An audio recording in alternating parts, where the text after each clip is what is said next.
Check, check, check, check. How's it going, everybody?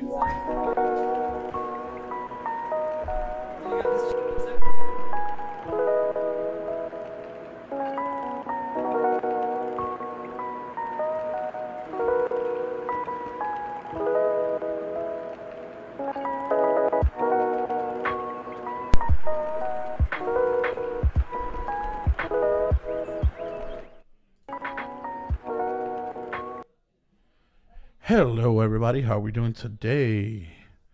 Welcome. We're about to start round one here. Collector Legion.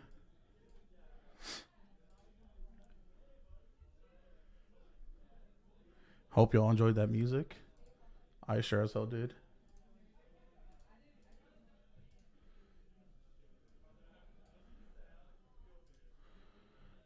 And away we go. So on the left here, I believe we have, who's here?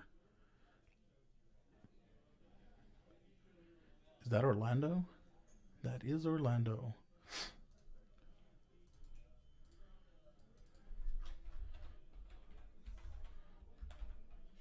And I'm not exactly sure. Whoa, can't that's his name either. I'm not exactly sure what he's actually on tonight. It might be a blue-black variant or blue-white approach, to be honest.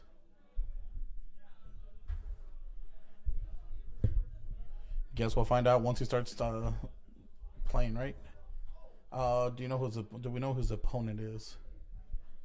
We do not so far.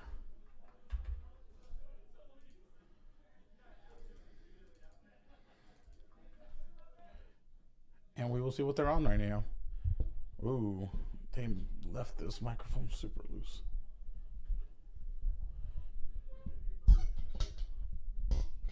Sorry about the noise.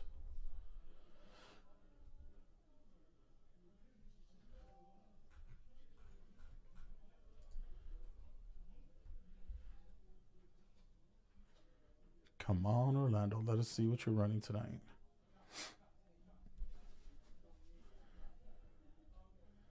What I do feel I am going to do is I think I'm going to start asking for people's deck list. So we actually know what the hell people are on.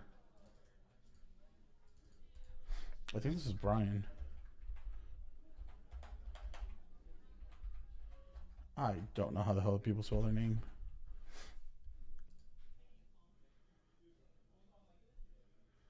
If this is Brian, he will be on Red Green Monsters.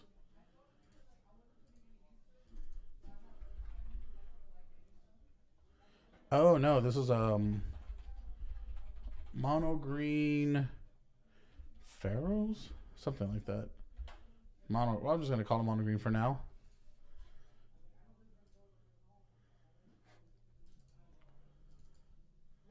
Let's see what is the first card here that Orlando chooses to play. He's going to be on Blue-White Approach.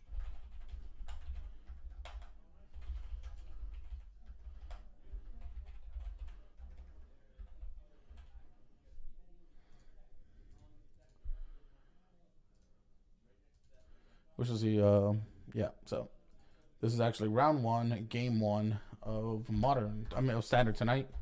Thank you for joining. Anybody watching over on YouTube, please feel free to like and or subscribe to our channel. We'll be start doing giveaways pretty soon on our Patreon.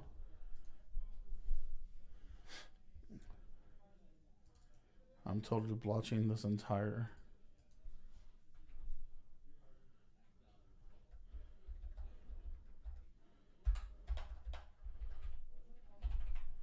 Esper Approach. There we go. Now I'm situated. I don't know what the hell they're actually running.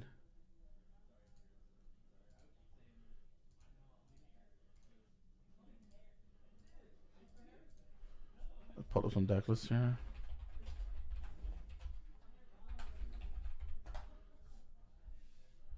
Yeah, we're just taking a quick read. Gonna gain some energy and use the same energy, I believe, to keep it. Yep.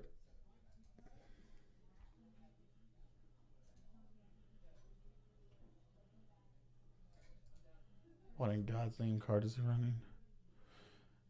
Doesn't matter. He's gonna negate that. Oh, he's gonna Essence Scatter the card there.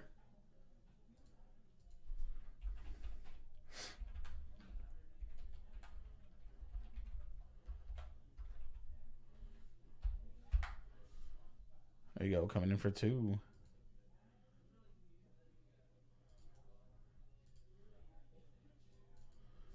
Orlando taking 4 damage here, going down to 16.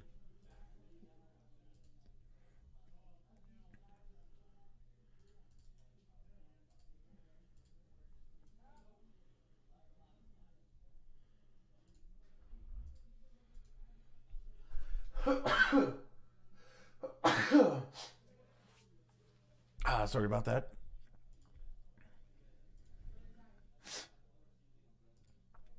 Orlando here getting life situated. Yep, he's currently at 10 now. He's in a Supreme Whale here. He's going to start digging in for answers for these servants.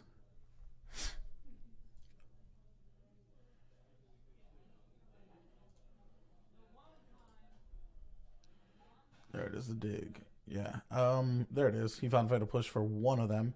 He still has another one to deal with it, but he gets to untap and draw here.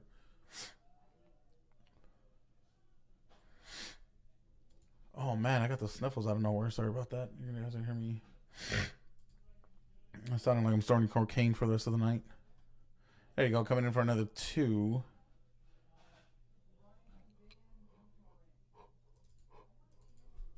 Dropping Orlando down to a healthy 9, I believe, 8. So I'm not exactly sure if he is on approach here. I assume he is. He's usually loves to play approach decks here in our local area. So I'm gonna say this is actually an Esper approach deck, or if it's just an Esper control list. It's starting to look more like an Esper control list there. He's going to cast a cast out on his artifact here, which means he probably has an answer to this servant and more creatures here.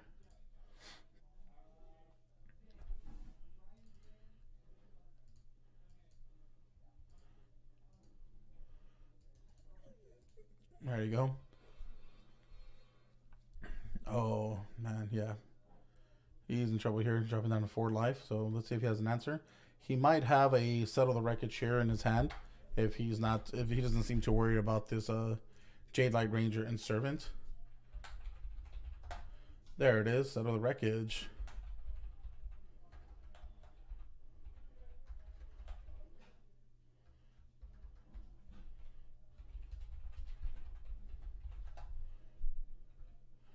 We'll see what he ends up following it up with here.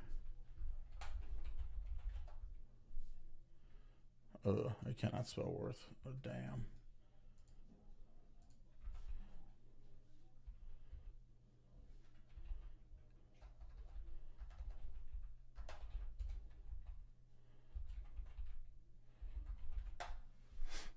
There you go. Putting on the infamous Scarab God. Here you go. This Scarab God's here. Gonna change the tide here if Brian doesn't have anything to deal with it. He'll be able to start reanimating these servants and making them 4/4s to make them blockers. And they'll be... So here we go. I do believe... Oh. Yep. He will not block. And I believe he is dead here. Oh no, he did block. There you go. Good instinct. End step. Yep. The Scarab God's ability is going to return it back to his hand. Scarab God's coming in such a great card here. Ooh, this is disgusting. I tried to look for the Scarab God image for you guys, and I ended up finding the Yu-Gi-Oh version of it. Second ability here is what's make... well, both abilities here are great for the Scarab God. Yep. Oh, Torrential Gear Hole coming in hot. Gonna flashbacks. Fatal Push. Oh, this is such a good play for Orlando here. It's gonna allow him to like start stabilizing again. Hopefully, he can get back out of lethal damage here. That Torrential Gear Hole came in really clutch. Now he's gonna tap out and cast his the Scarab God. Brian here drawing a card. Gonna see what he ends up doing. There you go. He's gonna lead with the Jadelight Ranger once more. Yep, finding a servant. He's gonna put you to the graveyard. First one was a land, I believe, that was revealed. So I'm gonna go ahead and see what, like, if he can start applying that pressure that he had earlier on. I actually don't think he can actually do anything at this point. This Scarab God's already untapping, so he's gonna start animating all the cards back from the graveyard. How's it going, Harrison? Welcome. Hi. So Orlando here is starting to stabilize a lot better now. The Scarab God's in the field and he's able to untap. This is a straight up Esper control list, not approach like I was anticipating. You can talk. You're more than welcome to talk. Like, help Sal out, dude. I don't know if Sal's standard. Yeah, no, like anything. It's all good. Is definitely worth it. If you do, you want to jump on, Tyler? If you like trigger. There we go. He's gonna start swinging in, bringing him down to 15. Yeah. Anytime there's like dead air or whatever, it's like the best time to talk. Oh baby, there's always never dead air with me. You want to jump on here so I can hook up the second microphone, Tyler? No, it's all good. Are you sure? Yeah. Feel free to ask questions. It helps. Yeah. So Brian here taking 5 damage. We're gonna end up seeing Orlando here asking him what he has in his graveyard. He's gonna end up start animating everything.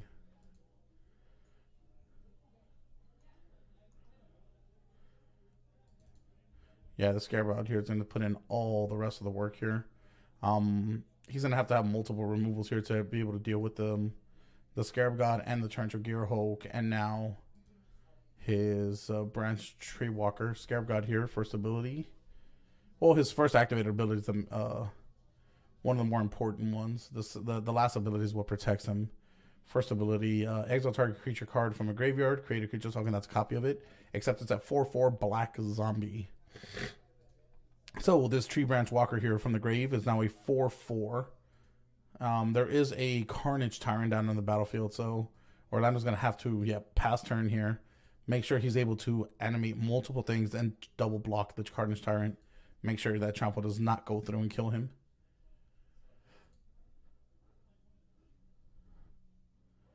Let's see what the lead's on. Okay. Oh, that's a 10/10. That cost him only 2 mana to cast. Yeah, that's a pretty insane card right here. Yep, so this is just a mono green Stompy list that Brian's currently on. He has moved away from the green-red version. He just felt it was a little bit too clumpy. Orlando is not going to allow that card to resolve. He's going to disallow it. The less creatures that are on the battlefield for Orlando, the better. There he goes. He's going to cast a second one. Man, this is devastating. I do believe that was the last card in Brian's hand. Orlando's going to be able to resurrect something here on the end step and then be able to grab 2 more things on his main phase if he chooses to. Now, the interesting thing here is the Scarab God's his first ability at the beginning of your upkeep, each opponent loses X life and you scry X, where X is the number of zombies you control. So he's going to be able to start slowly draining Brian here. Brian not having a clear attack here, so he's going to end up passing turn. Orlando's going to end up summoning the dinosaur that he just countered on his turn. Orlando here missing 2. Oh, man. Let's see.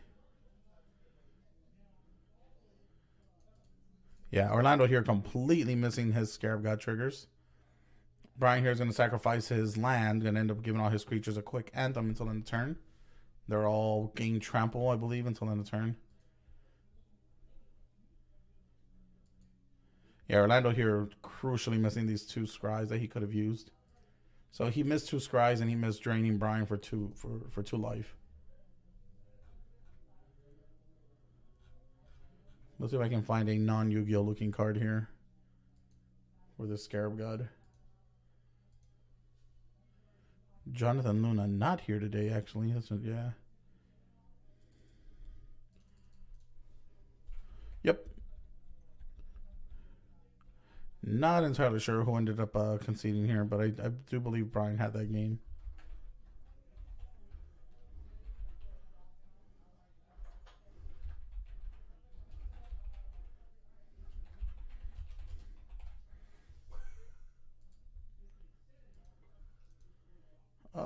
The commentator name was a little bit too long.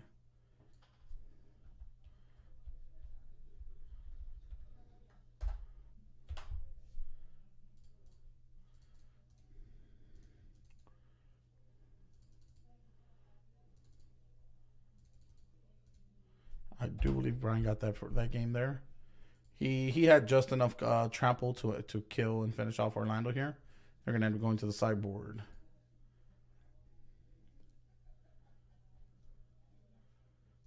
Quick little message here while they sideboard. Check out MTG Scoop. It is our Southern California organized play experience. We post any events that during high payouts, PPTQs, no more GPTs actually.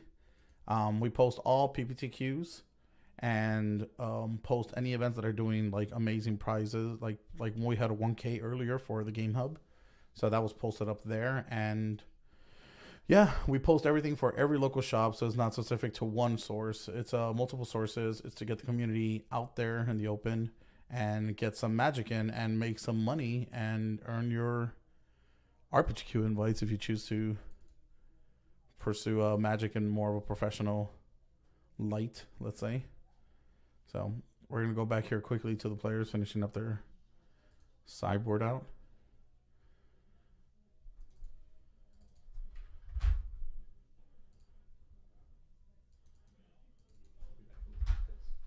Huh? I'll be right back. Oh, no problem. If you come back, feel free to bring me a water bottle. Yeah. It would be much greatly appreciated. Thank you, Tyler.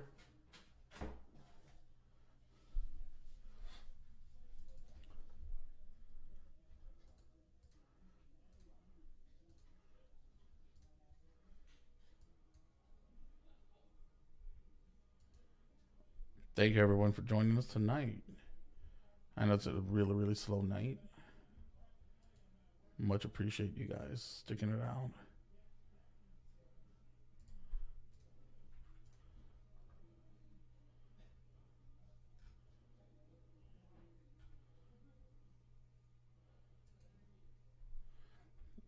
Experience control.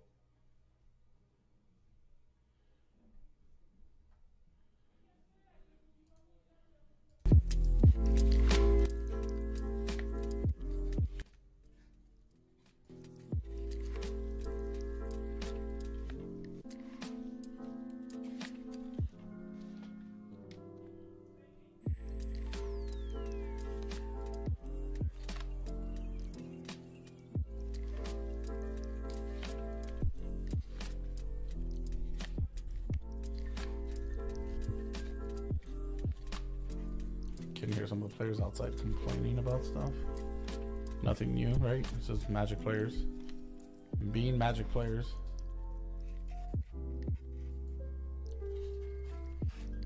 Alright, there we go. They're about to start this game off.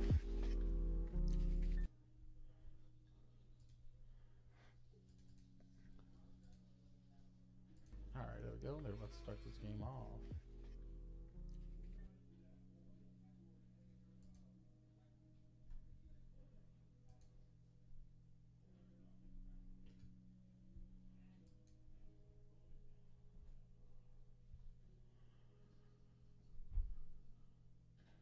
Brian here, I believe, taking a mulligan. Yep, he's in a mulligan, so.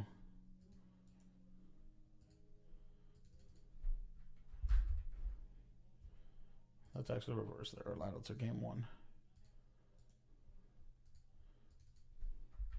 Players here starting off game two.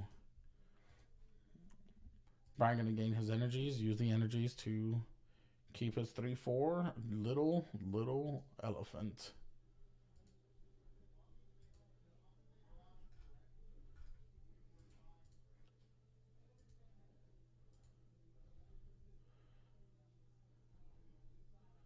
There we go, taking some damage. Orlando dropping down to 17. Man, this is devastating for him. Well, not devastating. It's just puts him on a decent clock. I'm in love with the stripper. See if that cycle worked out for him. Oh, he's gonna cast Lost Legacy. Yep, so he cast a Lost Legacy here. He ended up naming the Carnage Tyrant. Yeah, that card it's pretty hard to deal with once it's out on the battlefield.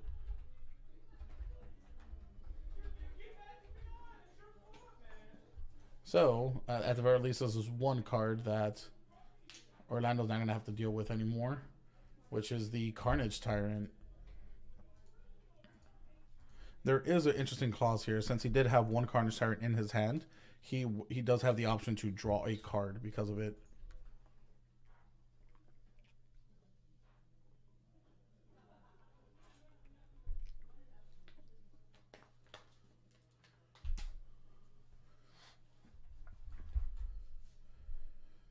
Looks at that cycle line, ended up paying off for Orlando in the long run. It's a really good draw for him. Yep, he does get to draw a card for the one card turn being in his hand. There you go. He's going to pass turn. Brian drawing his card. Ended up getting him for another 3 damage here, dropping Orlando down to 14. Let's see what kind of answers Orlando gets here.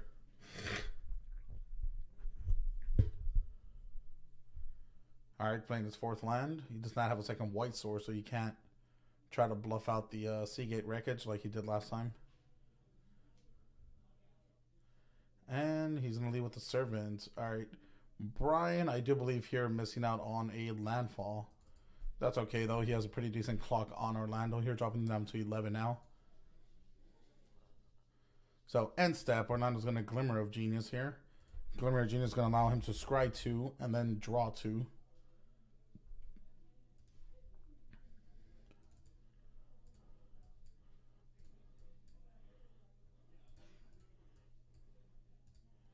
There you go. So it's going to allow him to see more cards and find an answer for this board state here. He's going to play a land and pass turn. Brian over here attacking him for 5 damage here. This should bring him down to 6 if it resolves. Unfortunately, though, Orlando did find his second white source here, being able to cast a Settle the Wreckage and helping ramp up Brian on his 2 lands that he desperately needed that he missed out on. He does have that the dinosaur in his hand though, but he needs creatures in order to reduce the cost, which isn't the case here. So here's another servant. He's gonna try to put it back on. Keep that applying that pressure here. Orlando with his draw. Let's see what he ends up pulling in here. I mean, Orlando looks like he's in a comfortable position here. He does have some amount of counterspells in his hand, and he has not missed a single landfall here. So he'll be able to counter something here and still. Oh no, he only has 5 lands, so he'll be able to counter something here if he chooses to. He does have Supreme Will and Disallow, so he's going to Moment of Craving. Now, Brian will have a chance to draw a card off of his enchantment here. So it gets targeted, he'll draw a card, and then before it resolves, he can respond to it. Yep, that's exactly what that card does, Orlando.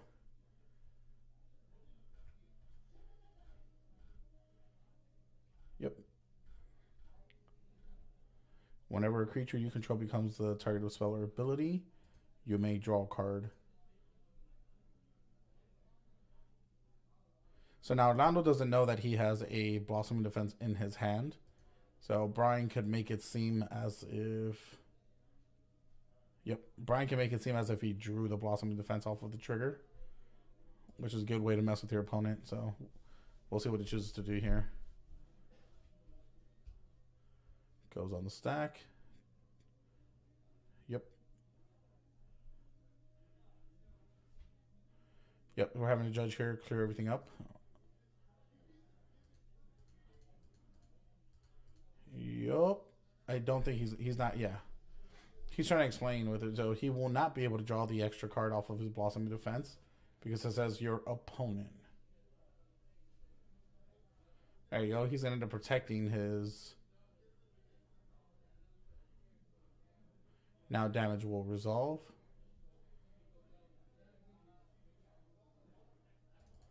Yeah, it's unfortunate for Orlando here. He will be dropping down to 7. These servants have been put in a lot of stuff. All right. Orlando here with the end step. He's going to, I mean, not end step. He's just going to counter that with the Supreme Will here.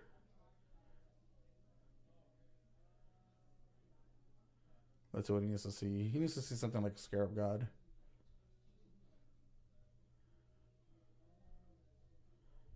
Yep, he's ended up passing turn. So, assuming he doesn't have more Blossoming Defenses here, Orlando's pretty much on a 3-turn clock. Unfortunately, though, every time he tries to get rid of that, the servant is going to end up drawing Brian a brand new card. So we'll see what ends up happening here in this. I mean, a Torrential Gearhulk would be pretty good here in this situation. Nope, Brian is not going to try to attack in. Orlando's going to end up cycling and land on the end step here. Try to dig for another answer. We'll see what he gets. Yep, he found another Glimmer of Genius. Both those cards being lands, he's going to pitch them down to the bottom. He needs to find an answer for this right now. So we'll see on his untap and draw what he ends up seeing.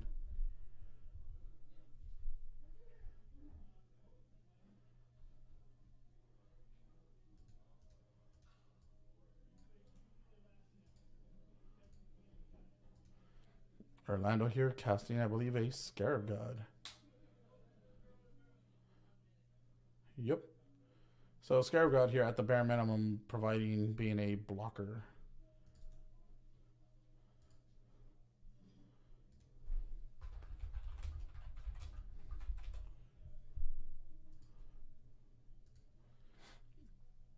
See what Brian chooses to do here. I don't believe he has an answer to it. He will exile the graveyards, though, I believe. Oh, never mind.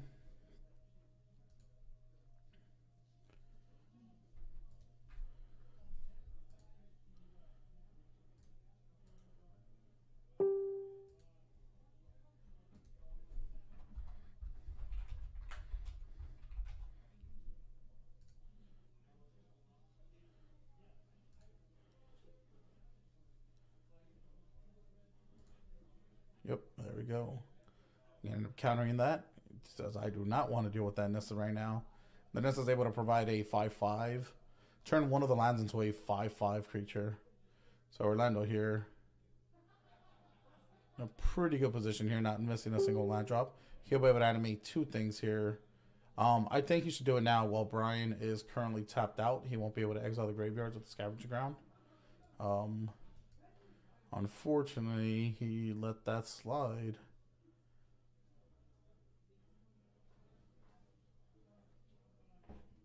And here we go. Now he's able to sacrifice this dinosaur here to destroy an enchantment or artifact.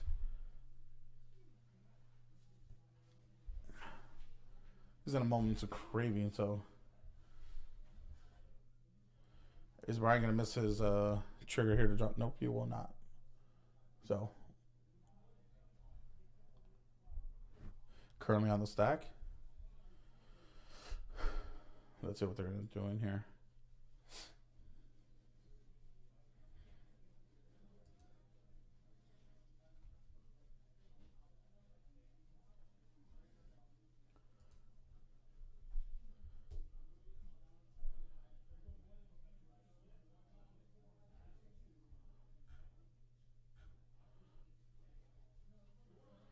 And passing over to Orlando.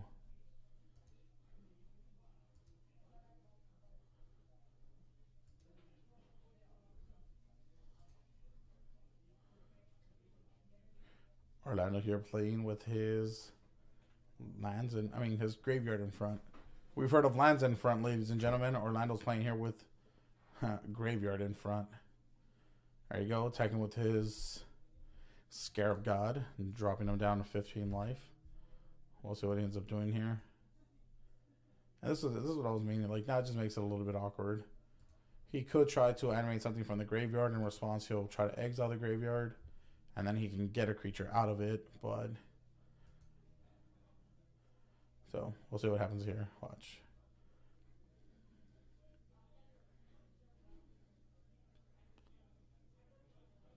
There you go. He's going to target something. He's going to respond with a Scavenger Ground.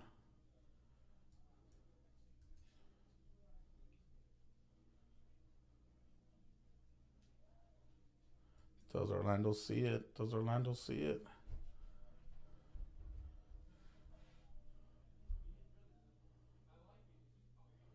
Oh, he did not see it here. Unfortunate for Orlando. He will drop to 7. Oh, 6. Yeah, that's very unfortunate for Orlando there.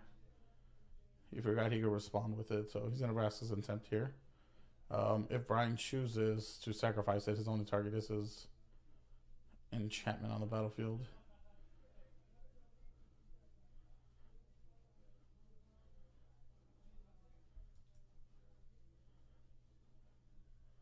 Oh. What's he going to end up doing here? Alright. He's going to give it hexproof. And indestructible. And it's, yeah, hexproof and indestructible till end of turn or so. So Orlando here trying to pull off all the crazy combat tricks. Search for Escansa hitting the battlefield here.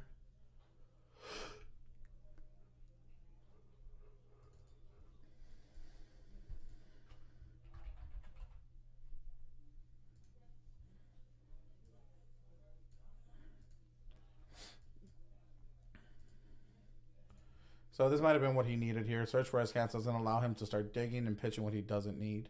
And the only problem is his graveyard has been already exiled, so it's going to take him a while and a few pitches.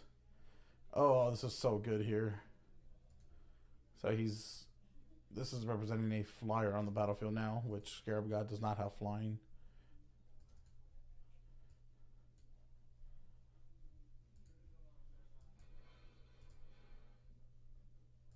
Here we go, showing you the backside of Search for Escansa. Escansa the second run.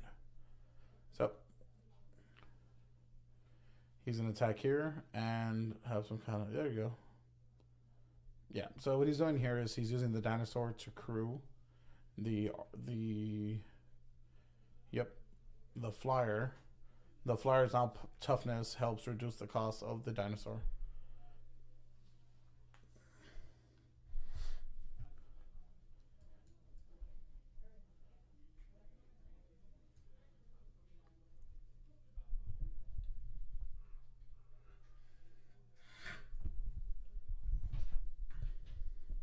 Now that is currently a creature, so I think he's gonna want to deal with it right now. Yep. Oh no, he's gonna counter it. There you go.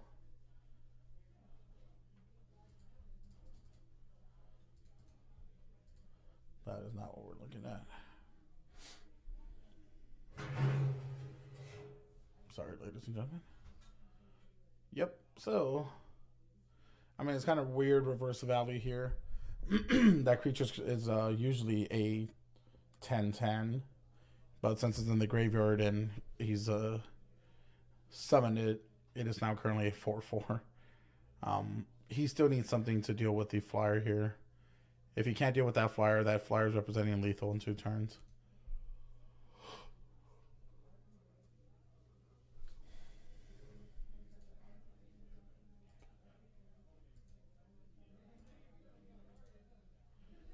Let's see what it is going here. Come on, don't attack. I mean, unless he has to settle the wreckage. Alright, he's going to swing in here for 5. Let's see if Brian takes it. Brian choosing to have 0 blockers here, dropping his life total down to 9.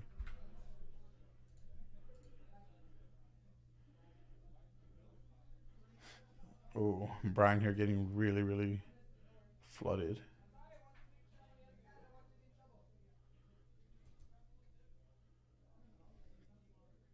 What's he casting here? Servant.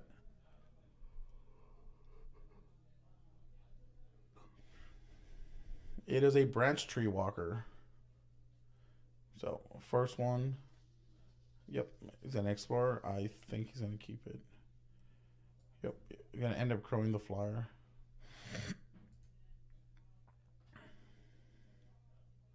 Swinging in. Oh, okay, there goes a Torrential Gearhulk. Oh, very good play here for Orlando. He's in a flashback. His Vraska's Content, if you can find it. There it is.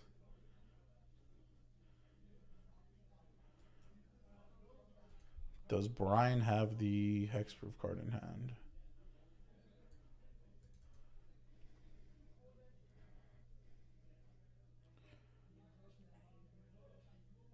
Yeah, this is pretty insane. So if he has it here, he could blow him out and hit for lethal, I believe. If he doesn't, he just loses it. And yeah, this is Scarab God, man. Just showing you just like the power of the damn card. Being able to like come back from almost death on board. Yep, there you go. That's exactly what happened here. So that Vraska's Contempt is going to boost him up to 8 life.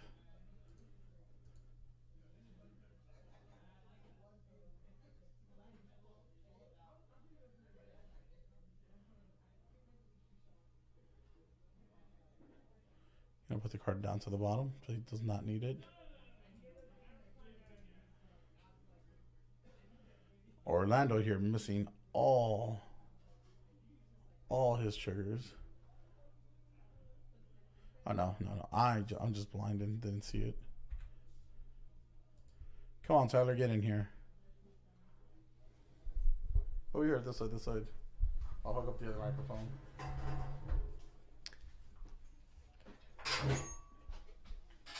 Hey there, everyone. Tyler here, going to fill in temporarily for Johnny Luna, who unfortunately isn't here to join us tonight.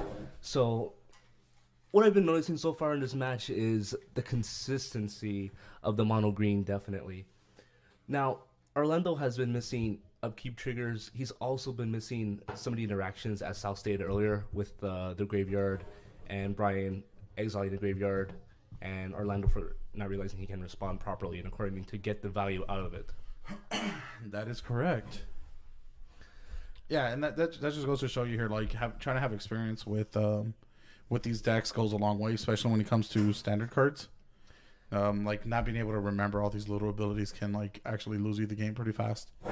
Now, game 1 and the current game, game 2, Orlando has come back from near death. Both, I'd have to say, my money's on Scarab God coming in here, coming in clutch. Yep, Scarab God has been coming a long way. You see this, man? Like, this is what we have to deal with in Standard at the moment. I mean, I love Standard. I run the Scarab God. And even I understand this card just so busted. You terrible person. Yeah. So now, if Orlando was remembering his triggers here, we would have Brian at about 4 life. So here he is, Brian taking a good while to try to figure out what he's going to end up doing here. All he has to do is, okay, so when he enters the battlefield, he'll be able to pump a creature equal to the power of himself. So we'll see what he chooses to go here. I don't believe he can do anything, though, because, yeah, he's just going to counter it. There he is. Going to bring in a 4/4 Scarab God here to counter Essence Scatter the creature.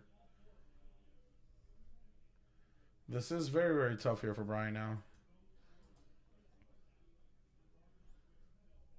So we might just see the concession here with Brian if he doesn't have anything else to do.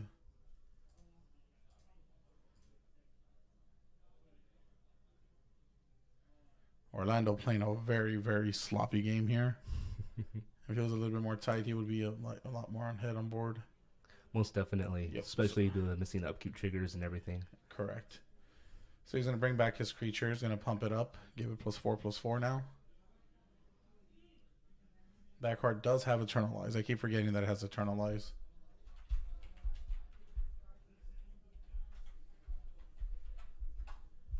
Damn keyboard's all wobbly.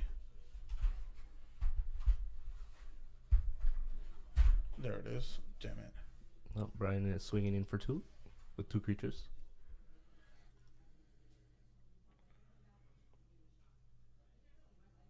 No response from Orlando. Oh, the Settle the Wreckage. Man. That card. Just disgusting.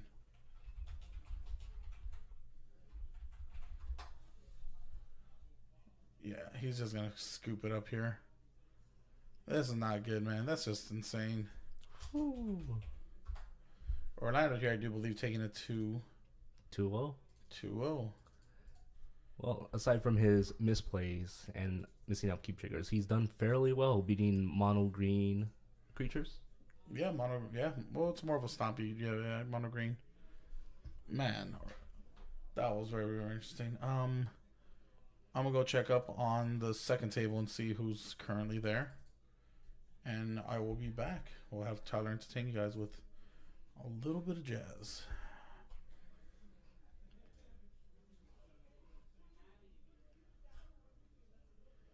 Well, let's just try to find some music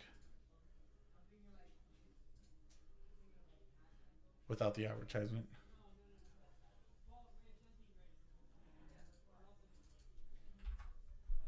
So, overall, what do you think about Standard? Now that you got to see a little bit more hands-on experience with it.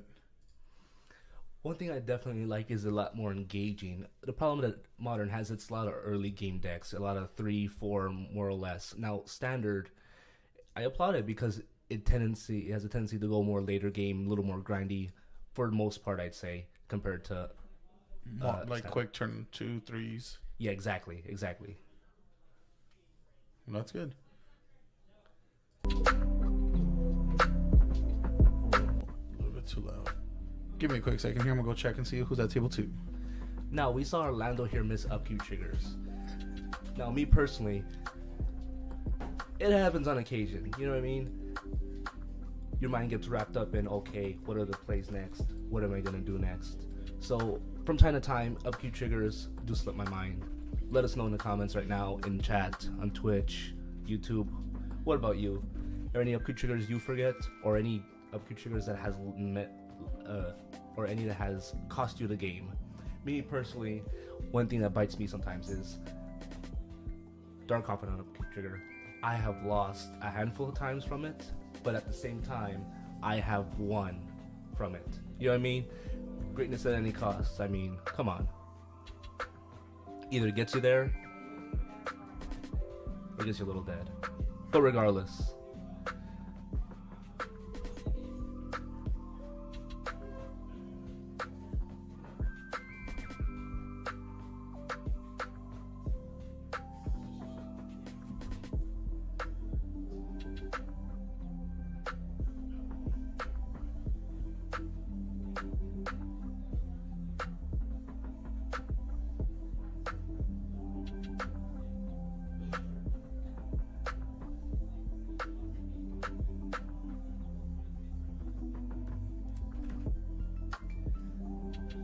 Now again, despite the fact that Orlando has in fact missed multiple upkeep triggers from the Scarab God, which means he drains his opponent for X life, you gain X life, or exits the number of zombies you control. So he could have been consistently gaining 1 or 2 more life for those games, just solidifying his position in the matches. Now, despite that, he still got a 2-0, which again, applaud him. But he could have won by a majority, vast benefit.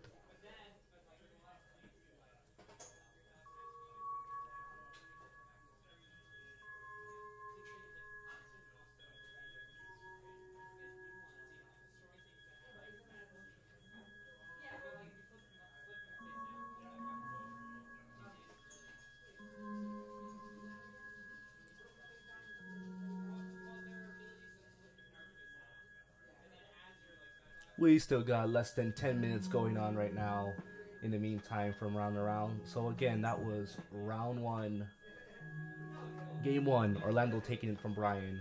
Orlando with Esper control and Brian with Mono Green Stompy in standard. Game 2, we have Orlando coming in, winning once again, making a 2-0 result in game 1 of our standard tournament tonight, folks. We'd like to thank you for tuning in, and again, if you like what's going on here, like and subscribe. Also, follow us on Facebook. We got a little Instagram too, you know, for your cool cats out there. We have a YouTube channel as well. We publish multiple content. We have deck techs on there. We have various things that we like to cover. All Magic, all the time, always. I'm winking right now, just so you know. We had a special moment, you and I. Thank you.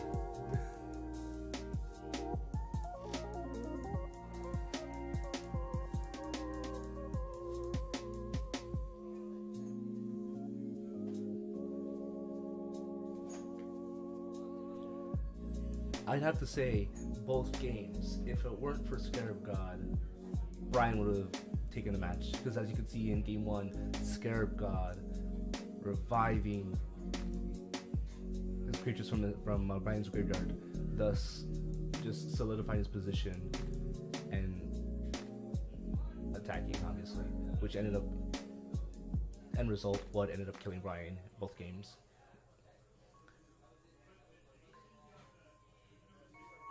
Now, one of the best interactions I see in Orlando's Esper control deck is the interaction between Search for Azcanta and the Scarab God. I mean, Search for Azcanta lets you dig through your deck a little more.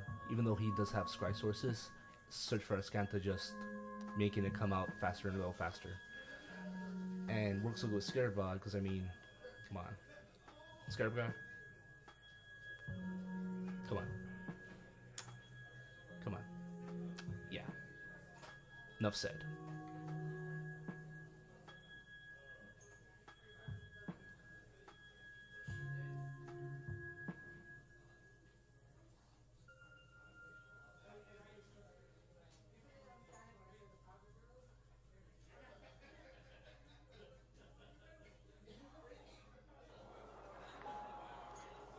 I love you. You complete me. Emma, just shut up. Just shut up.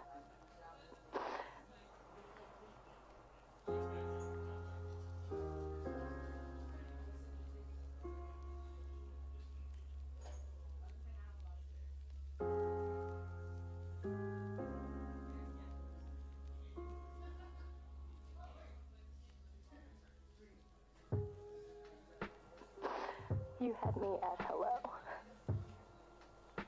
You had me at hello.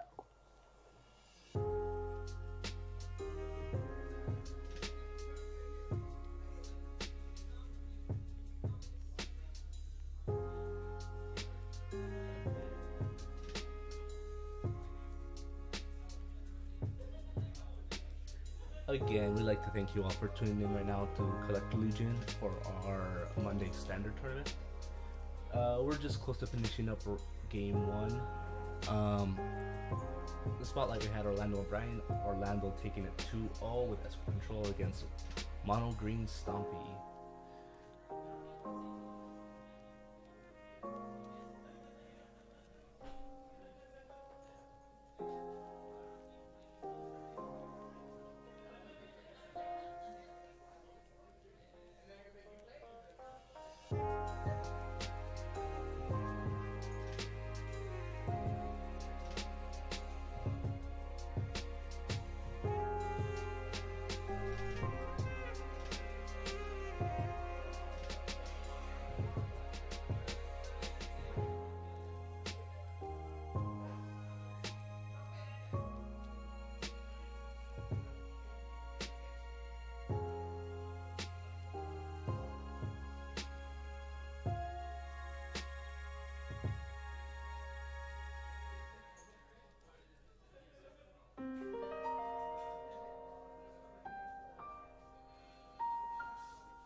Let us know in the comments today if you guys ever have any luck playing against or with either Esper Control or Mono Green Stompy. Esper Control definitely, majority of the time, always has placed in the standard. Throughout the years, we've seen multiple different Esper Control lists, and it's easily a very dominant deck. Mono Green going back to basics right here with a single color.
Again, this is Tyler here, filling in for Johnny Luna, who unfortunately wasn't able to join us today.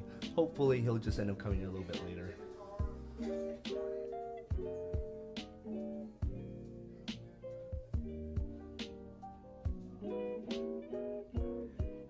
And we are less than 1 minute away tonight for our round 2 of our standard tournament.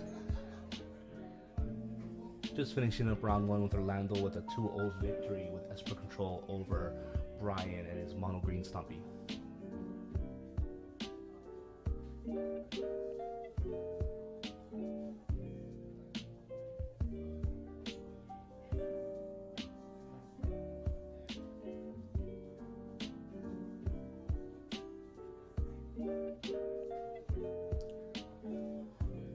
Let us know in those comments, guys, whether you're streaming on YouTube or Twitch. How you liking the background music right now? You loving it? You hating it? You have a personal preference? Let us know. We just may do that for you.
Sorry about the wait, folks. Here we are waiting just for the last games to finish up.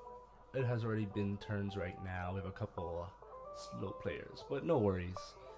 All here to have fun.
Shouldn't be too much longer. They're finishing up parrying currently.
Let us know in those comments here. Who do you like to watch stream? Let us know your favorites down there in the comments.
Okay, guys, here we are setting up right now for round 2 of our standard event here at Collector Legion.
right, so here we go. Going into round number 2. Round number 2 it is.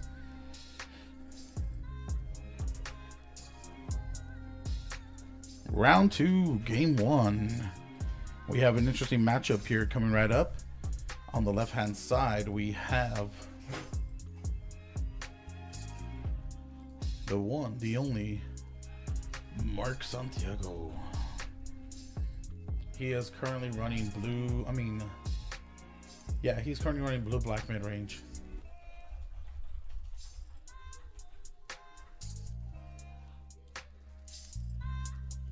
And joining him in round 2 of our center event here at Collector Legion, we have Justin Moore Brown. Yes, who was on Sultai, what he likes to call Sultai Snake. Ooh. So it's pretty much a Sultai Constrictor. Sultai Constrictor. It's a Sultai deck, like Sultai's counters deck, pretty much. With snakes. Yeah. Our boy JMB. JMB up in the house. Juicy meaty burgers. Juicy meaty burgers. Is that what you're going to abbreviate it as? Absolutely, sir. That's good with me, dude. I love it. All right, so let's see what we got going on here, ladies and gentlemen. Crazy slow night tonight, but that's okay, man. It happens. It usually picks up like 9 o'clock when everybody starts like coming home. I was really enjoying the song out there. There was a Danger Zone. Danger Zone. I'm gonna put up some quick deck lists here so we can figure out what they're running.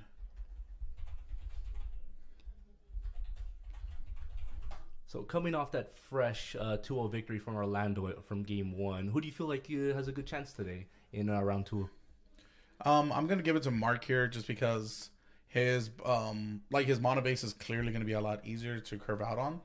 So like being able to stick to only 2 colors is amazing. His only downside is that he does run ether hubs just to gain energy for his glint sleeve siphoner. Besides that, his mono curve is a lot better. He has access to better removal spells, so it just depends on whether JMB here ends up having the blossoming defenses to protect his creatures once they hit the board. But his creatures can get like exponentially much bigger. So my money's on the mid-range, the blue-black mid-range deck. So we'll see what kind of hand JMB starts off here.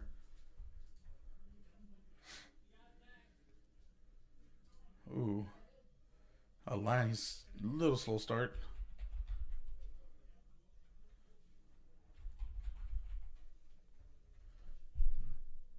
Oh, yeah, there we go. That's funny. I have everything mixed up. Well, here we have Justin already with his 3-color mana base.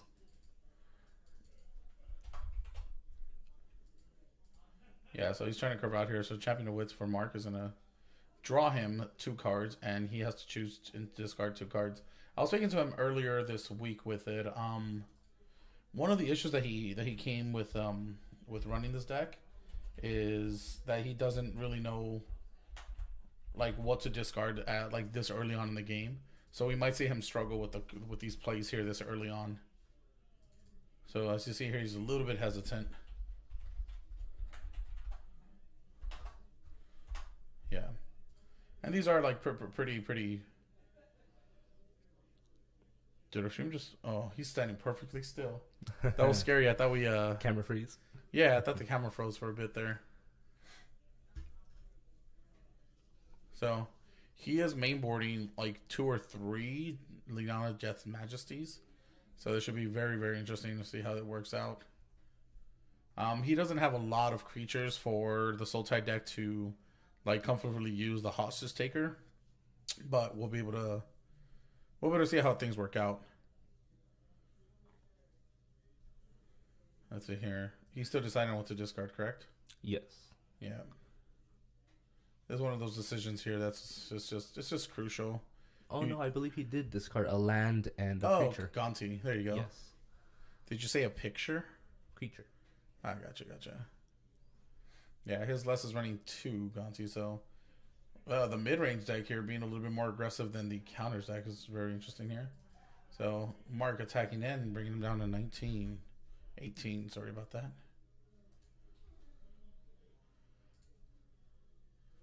There you go. He's gonna play. Let's see what he does with his energy.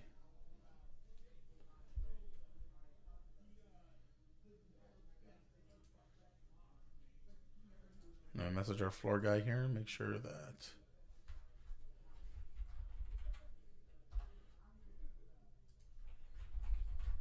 Oh, we have a response from Justin.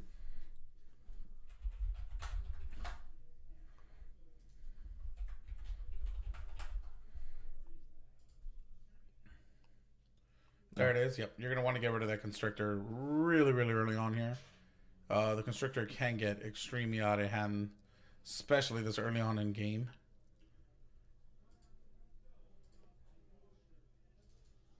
Thank you very much, Mr. Harrison. So the constrictor here, the JMB's game plan is to land the constrictor early on and then play things like Longtail's Hub, Walking Ballista, J-Light Rangers, Rishguard to like start pumping his team up with double counters throughout the whole field. So that's a very crucial card to get to start getting rid of this early on. So Mark swinging in last turn, taking Justin for another 2 damage, dropping him back down to 16. we'll see what his game plan is here. He's going to lead with a Glint Sleeve Siphoner. This is, since you're semi-new to the standard format here, this is pretty much like the second boogeyman to, like, right behind the Scarab God currently. She has a Bob effect where you lose 1 life to draw an extra card, but you sacrifice 2 energy. So there's ways to net energy, like having the snake on the battlefield nets you 2 energies if she answers. Every time she attacks or answers, you gain an energy. So it makes it really, really easy to start drawing 2 cards at a time. It's like very, very crucial in these matchups, especially against the mid-range decks, if you're able to outdraw them. Now he's doing it. Synergy, Yeah. folks. Yeah, synergy, guys. That's what the standard decks call for. That's all, folks. So, Is that better? yeah, much better. Thank you, Harrison. So, yeah, so we did see him discard a Gonti early on and a land because he had way too much of it. This attack is like a free attack here, since there's no way that JMB is going to block with his Glint Sleeve Siphoner here. He's going to want to keep her alive to start drawing extra cards. So we'll see if Mark has a removal. Nope, he does not. So JMB here going to drop down to 13. Going to end up drawing 2 cards for his turn. 1 on his upkeep, 1 for his draw phase. Yeah, so Mark's going to have to answer this Glint Sleeve Siphoner really, really quick. Especially because she has Menace, so even if he has a creature on the battlefield, she'll still be able to get in a little bit and generate her own energy. So she goes unanswered. It's pretty tough. You want me to move the camera a little bit too? Don't shift the pod. Grab the physical camera and tilt it a little. Oh, okay. Yeah. Justin swinging in for some damage. Yep. So he's gonna gain 1 energy here, just by attacking with her, and then she has Menace, so she can't be blocked unless she has 2 or more creatures. He's gonna lead here with a. Oh nope, getting countered. There you go. Kind of baited that one out. Oh, second. Yeah, that Bristling Hydra there was going to be insane if she ended up like sticking to the ground. Yeah, JMB there was very, very desperate, trying to get everything in. There it is. Mark landing his Gonti. He's going to be able to look at the top 4 cards of his opponent's library, and then he can exile 1. And as long as that card is exiled, he may cast it and use any mana to cast it. Well, I believe he's making the right choice there with the Hydra. Yeah, the Bristling Hydra can protect itself. Gives itself, it pumps itself up by 1 and ends up Hexproof? hexproof till end of the turn. I'm looking at an older list here. Well, Justin dropping down in energy, drawing a card off the trigger. Yep, so he's going to have to dig here. The great thing about the Gonti here is that even if Gonti is removed from the battlefield, you can still cast a card that's under it. Well, that was exiled with it. We have Justin here at 10 life, and we have Mark at 18. Very nice. Yeah, Mark's going to have to close this out really, really quick.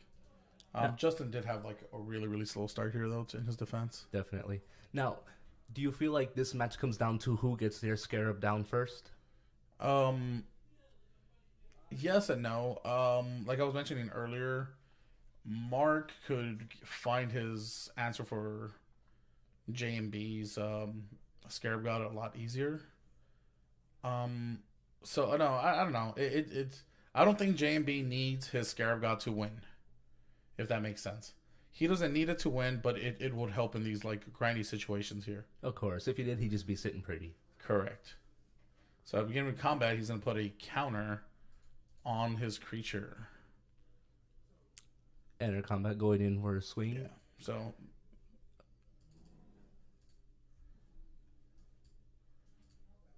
he played Hadala's Climb. So he's going to swing in, dropping Mark down to 15.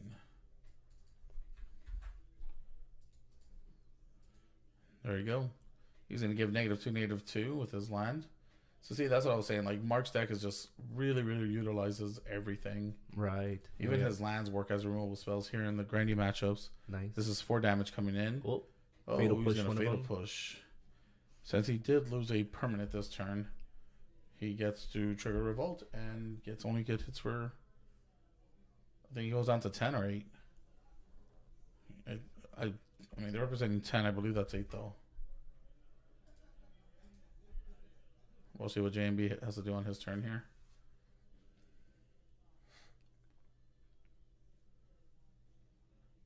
Yeah, see, that was the problem. So, Ooh. oh, he's going to counter it with Essence Scatter here, though.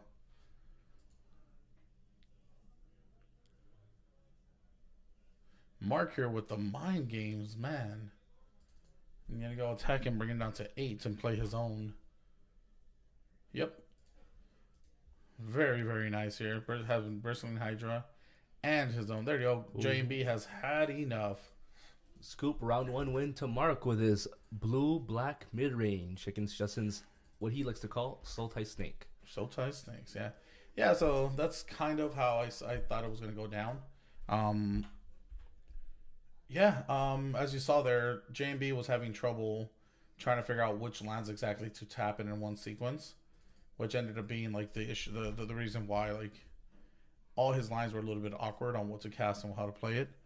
So it's a risk running these 3-color decks in standard, but the reward feels so good.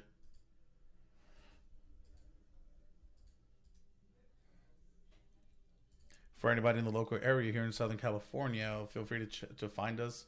Find us on Facebook, MTG Scope, Southern California Organized Play Experience. We're posting, we post everything from PPTQs to, RPTQs if you qualified. We used to do GPTs back when we had them.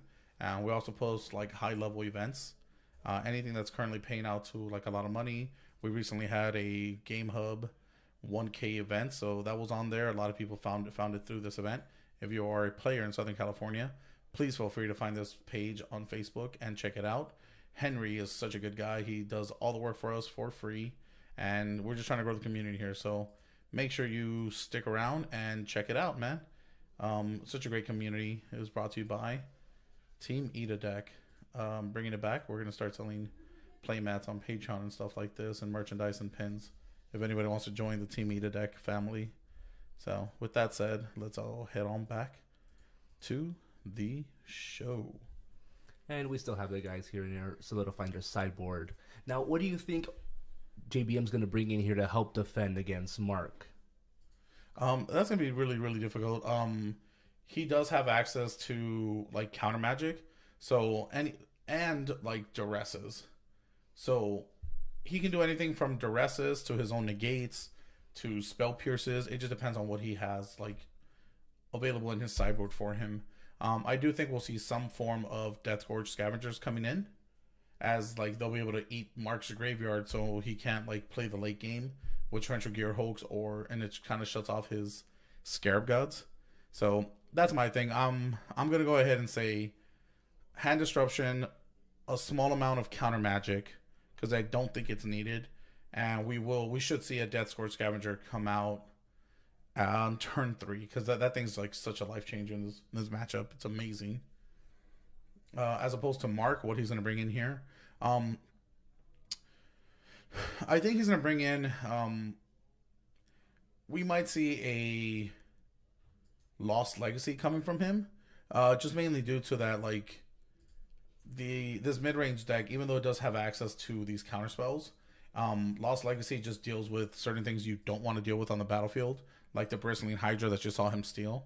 So having access to Lost Legacy coming in gets rid of a Bristling Hydra, so you no longer have to deal with that, and no longer have to 2-for-1 from yourself. Now, there is also the argument case that he could just bring in like a Pontu's Last Reckoning, just to like, you know, just in case he's in a clutch. He can just bring it in, pop the field, and he kind of, you know, he can't untap for a single turn, but it's not too bad as long as it was very rewarding, you know? Yeah. So we might see one of those two cards coming in from the sideboard on Mark's end. I'm going to be very, very interesting to see how they sideboard against each other. I mean, turn 1, Duress, and then having some kind of counter magic to slow Mark down, playing something like a Search for Cancer Soul seems really good for Justin. And the other side is also really good for Mark if he's like getting interrupted and like Justin floods the field. Then Mark will be able to easily like land upon his Last Reckoning and reset the field. So those are my opinions here. I probably will give him money on Mark here. He's been testing this deck, and he's been testing the decks on MTGO for a greater half of the week, and we've been talking about a little bit of stuff here and there about it. So I think he's a little bit more comfortable with his deck than JMB is. So my money's on Mark in this one here. That's fair. Now they're about finishing up sideboard right now. Let us know whether you're watching on Twitch or YouTube. What would you bring in against, let's say, Mark coming off that victory in round 2, game 1 of our standard event here at Collector Legion? Very nice, thank you. If you are watching us over on YouTube, feel free to smash that like button, subscribe, and leave a comment down below. Once we get our Patreon set up, we're gonna start doing giveaways with Collector Legion t-shirts that we're gonna be able to have here for. We're gonna be doing giveaways and like giving away stuff on Patreon accounts. So it should be really fun. A lot of people here love rocking the Collector Legion t-shirts around town. So it's usually a really fun way to show support of not only our local shop, but like the community as well. Most definitely. I'm definitely going to try to snag one of those while I can, but anytime before they're all gone. Right? Yeah, they're so good here. So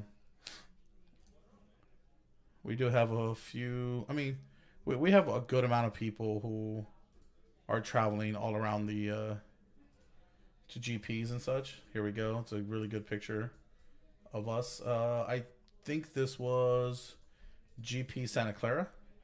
That's me in the bottom taking the picture. Everybody there is wearing the Collector Legion t-shirts. Well, the majority of them. We need a good picture of the t-shirts, to be honest. But yeah, everybody here loves it. It's a great community. Feel free to join. Once we get everything going, I'm gonna start doing more of a eat a deck thing for the stream here, since the team kind of like went down for a little bit there. But not out, right? Down but not out. So you saw that image earlier today. I'm gonna make some more eat a deck playmats. Make it a team thing for people who watch the stream. Okay, we have Mark, I believe, mulliganing? Yes. Mark here with the mulligan, which is very crucial. You want to be able to have a good opening hand. Here we go. This is a nice diversity picture.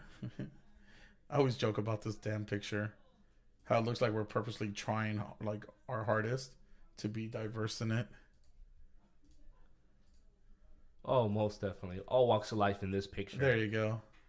So these are the Collector Legion t-shirts that we're going to start giving away. And as you can see, we make them in 3 large. Yeah. Now in 4 large for more thicker kind of people here. Thicker the better. The thicker the better. So that's William Kim there on the left, me in the middle, and to my left, to the right of the picture, Kyle DeBartoleben.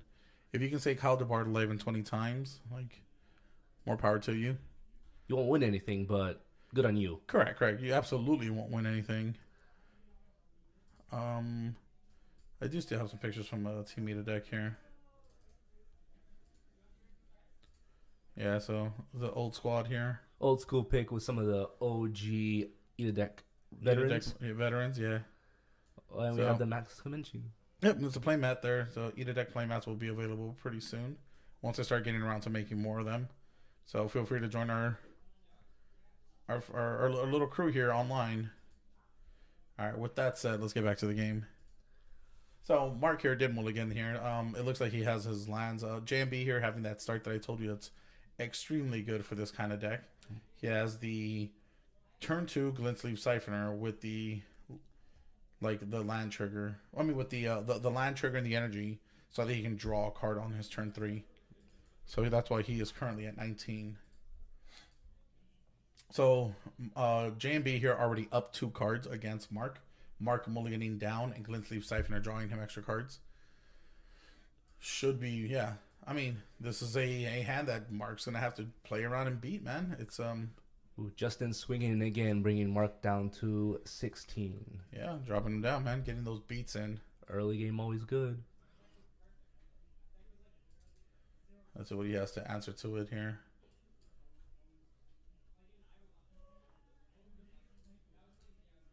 There she is, Glintsleeve Siphoner, the Bay. Mark here, end step cycling the land. Yeah, he's gonna have to find an answer to this.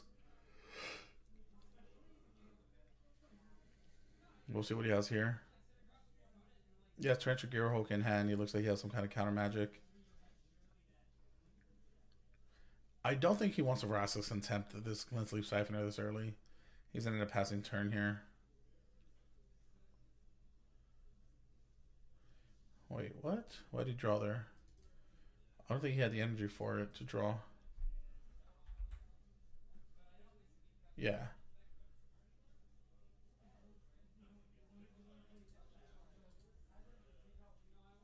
Alright, that is I believe a Longtusk Hub. Yep, he's going to say no thank you. Longtusk Hub, another great...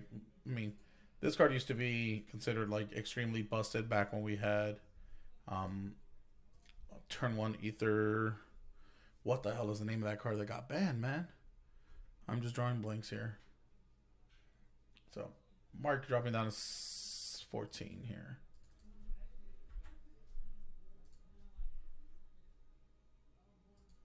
There you go. He's going to play his Ether Hub. He's going to gain an energy going up to 2. He's going to attack in here. Going to go up another energy, go up to 3. Bringing Mark down to 12. So this is what's like pretty... So there it is. We got the Hydra. Oop, and counter. Yeah, so that's exactly what I was saying we were gonna see today. So now he goes up to 12 energy. So now he has two triggers to be able to protect his Bristling Hydra. Ooh. Yeah, so that's quite the thing. Oh, killing off that card before he gets any more added benefits from it. Yep. Only downside here is he's gonna end up taking bare minimum 4 damage to the face by this big bristling boy Hydra. Swinging in, bringing Mark down a bit. Yeah, bringing him down to 8, man. This is a 2-turn clock now. There you go, Longtusk Hub. Ooh, Justin not letting up. No. He's kept a great tempo here.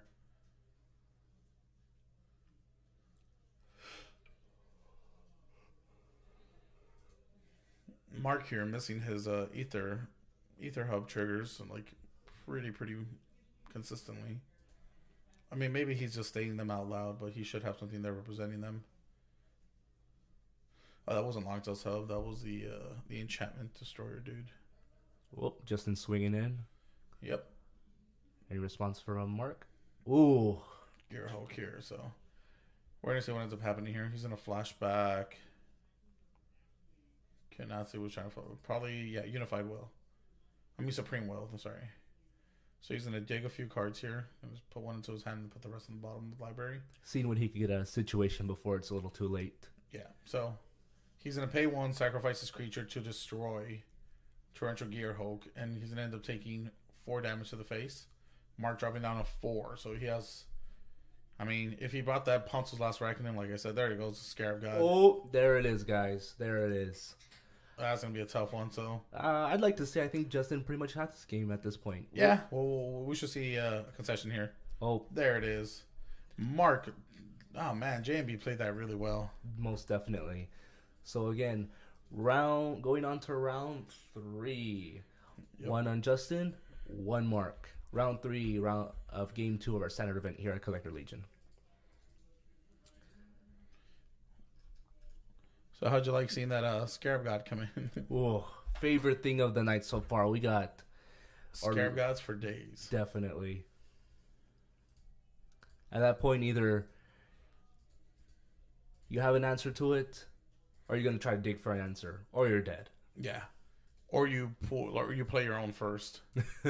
That's usually what seems to be the case. Like you end up playing your own first, and like you just force your opponent to have it or not. Like it's. I love Scarab God. I run it, but a lot of the times it just feels cheap sometimes. But great card either way. Too good. Too good. Too good. Too sweet. We didn't see any sideboard change-ups from either Mark or Justin. Correct. Yeah, I didn't see a lot of stuff from either end. 18 slots at $10.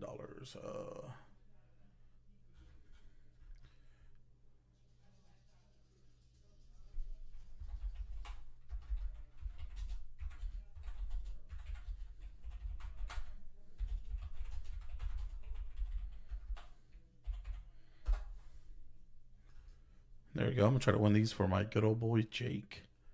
Some good old Tron lands.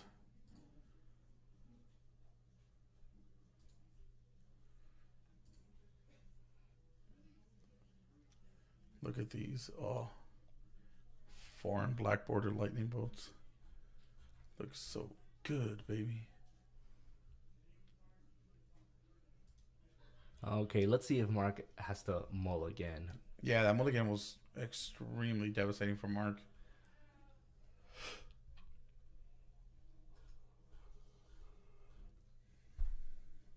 Oh, we're looking to keep up both ends. Mark leading with a swamp. There you go. So, yep. JMB leading with a tapped land. So, let's see if he has the Ether Hub into Glint Sleeve turn here. There goes the Ether Hub. He's going to gain an energy. Does he have the Glint Sleeve Siphoner? He does. Now let's see if Mark has the answer to it. Mark does not. See, so this is the turns that I'm telling you that are like extremely crucial here. Oh, there you go. Oh, he's gonna make it. There it is. He's gonna make it exile it. Yep. I mean, it's sorcery speed, but he gets the job done here. So Definitely. he's gonna slow them. He's gonna try as much to slow them down from being able to outdraw him. As we saw last round was just insane here.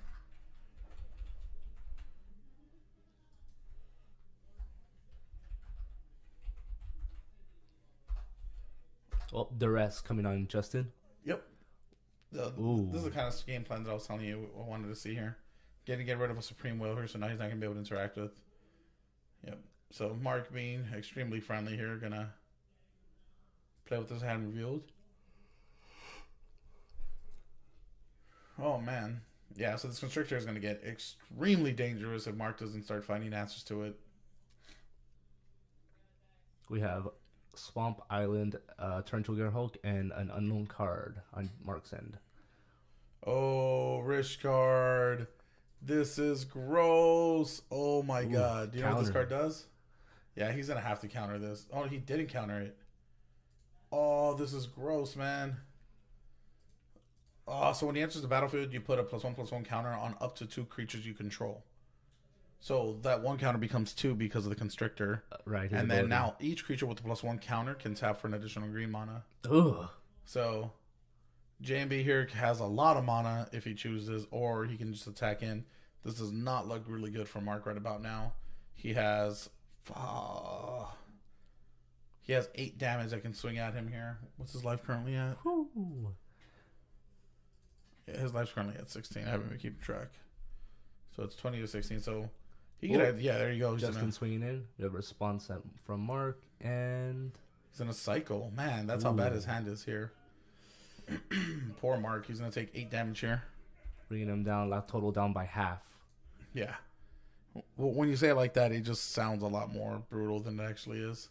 Oh, why did Gearhulk coming out of Justin's side. Jeez. So now, if he actually played this Gearhulk before, he would have been able, he would have had lethal here. Do you think he was just playing it safe? I don't think so. I mean, I don't know. It's kind of difficult to to check here. I don't know. Sometimes like it does seem like a safe play, but you can also just like play it and see if they have it or not. You know. Ooh, Mark just saying, "Look at what I drew, guys. I have nothing." Ooh. Man, hey, that went a little bit more.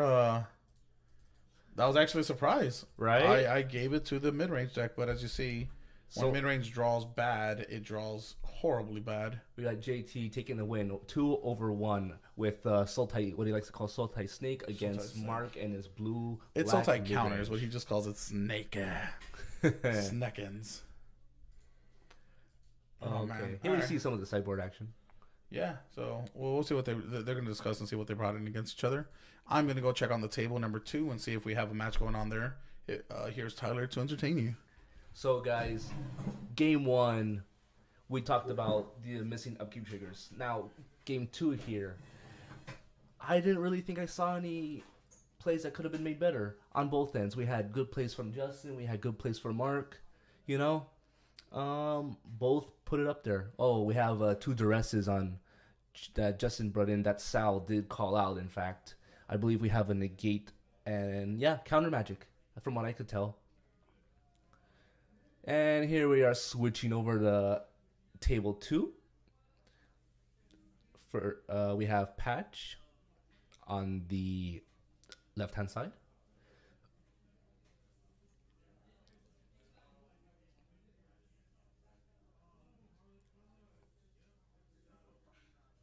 And we're going to find out soon whether it's what game this is of round 2 of our standard event.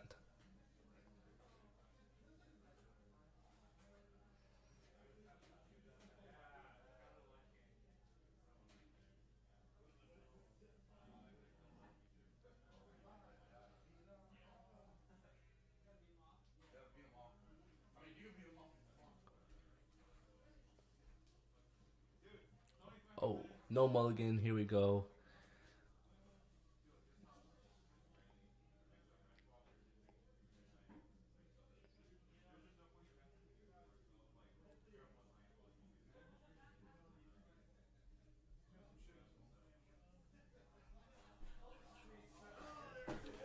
So we have Patch playing against. I forget the gentleman's name. I think his name is Oscar. So, Patch is up a game here. Patch is. Okay, so here you are joining us on table 2 of our round 2 of our standard event, game 2. Patch 1 against Oscar. Oh, I don't know his name. We'll call him Oscar. You want to call him Oscar? Let's call him Oscar, baby. Hi, Oscar. Okay. Patch is on.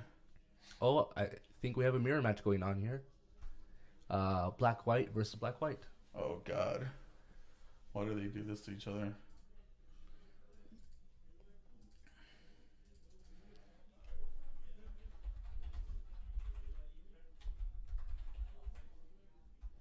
Vampires? I believe this is a vampires deck, right?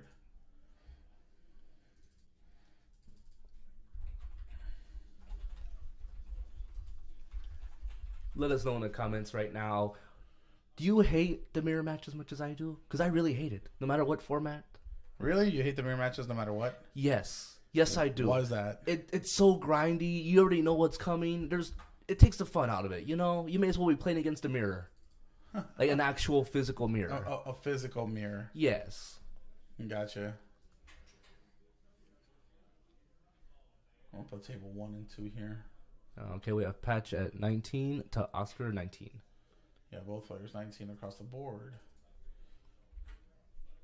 Now, I actually wish I knew this deck list really well. Let's try to do some quick research.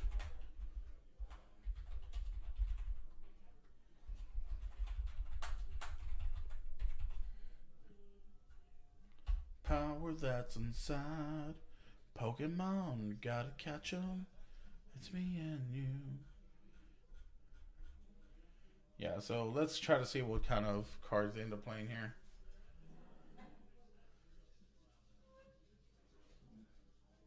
Oh, there you fatal go. push. He's gonna fatal push.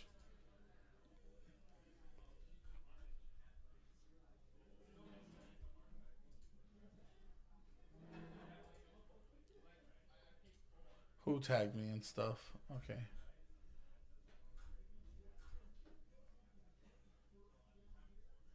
Yeah, so Patch took game one here. I mean, Patch might have it here over the other player here, so I do believe this creature has lifelink here, so Yep, the token. Patch is going to go up to 20, and Oscar's going to drop down to 18. So Oscar's going to need to like start trying to interact with him. That is some kind of enchantment on Patcho here. I totally forget the name of these things.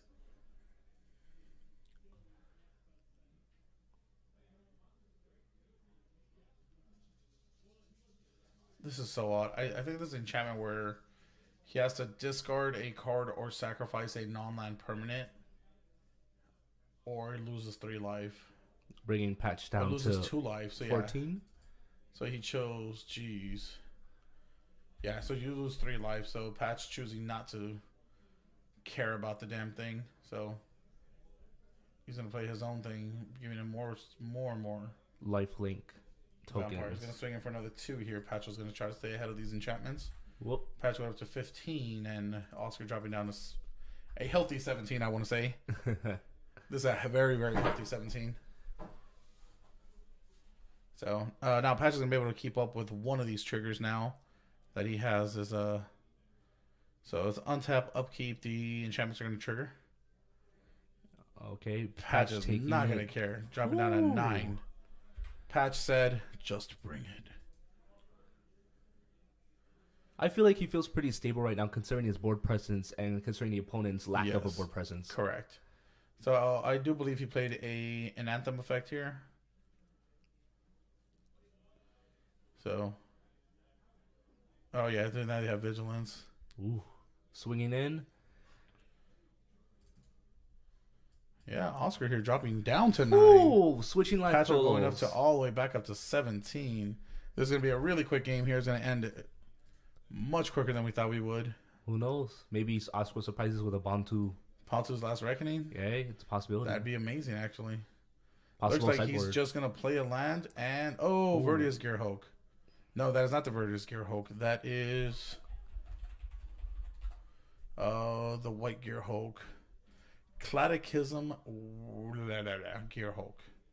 When he enters the battlefield, each player chooses an artifact, a creature, an enchantment, and a planeswalker, and enchantment and planeswalker from among the non-land permanents he or she controls. Patch, Then sacrifice the rest. Right. Patch leaving, sacking one of the tokens. Yeah, he has to get rid of all the tokens but one Oh, okay, right. and keep his Anthem up. So the only downside to this is Oscar has to sacrifice one of his enchantments as well. So this is not black and white vampires like we thought it was going to be. Black, white. Control? Or... I'm going to call it jank. I'm going to call it what it is, baby. It's jank. And jank sometimes wish because he wins because he did get the round 1 win.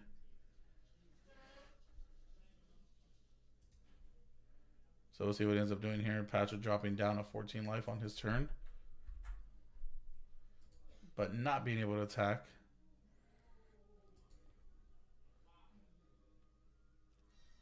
Is he passing back turns here? Land drop from Patch. Yep. So both players not being careful here, ignoring the enchantment. Patch tapping for casting down a creature. Oh, we have him declaring attackers. Patch going up to 13, bringing Oscar down to a 7. Whoa. So Oscar's gonna have to start being a little bit more aggressive with his Gearhulk here. I believe that's exactly what he did here. He ended up jump blocking.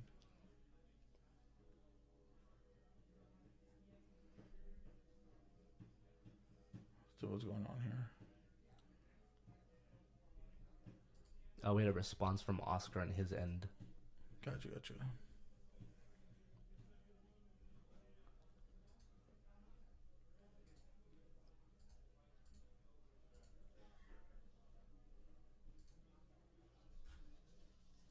Let's see what ends up happening here.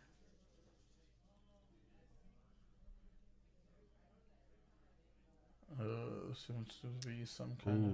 Ooh, it looks like a land. Yeah, Oscar's... There you go. He's going to swing in for 5. There you go. He's going to throw his creature down in front of him.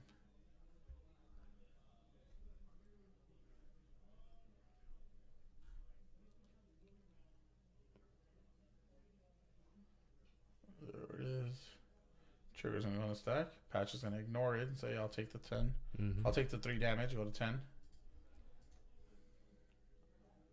I mean, does he have anything to deal with this enchantment? He's gonna attack for 2 more.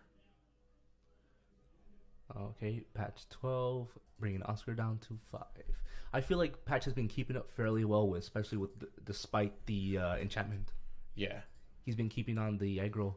I mean, do they have? Ooh, Oscar coming down to 1. Oh, what in the hell happened there? I was too busy staring at your beautiful face, Sal. I unfortunately missed it. Oh, I don't blame you. Yeah, Oscar just Oh, Oscar scooping. Yeah, there's Good the hand. game. Yeah, I mean, what do you expect when you run Jank? Sometimes, you know, Yeah, Jank definitely. is good at times, but I don't know. This could have been. I don't know. I don't know how I feel about this whole situation here. Well, Patch taking the win 2-0 against Oscar with his Black-White Vampires versus what we like to call Black-White Jank. Yeah, this was. I'm gonna say not a game. More of a practice round, let's say, for Patch. Yeah, we should practice round. Okay. Coming up next, we'll be going to round 3 of our standard event here at Collector Legion. Okay, finishing up with the victory, Justin over Mark in our round 2. It was 2-1.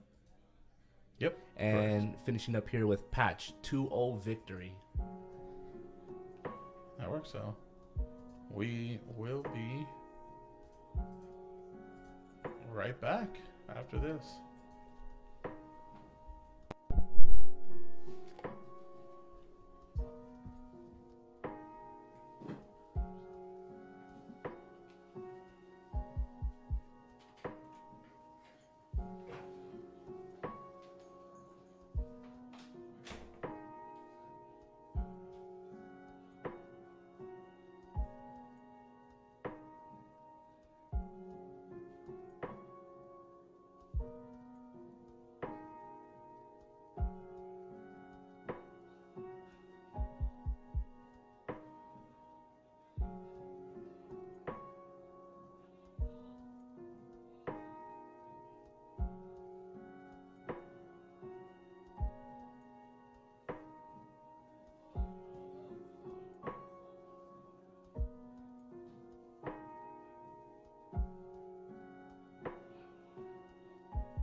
our standard event.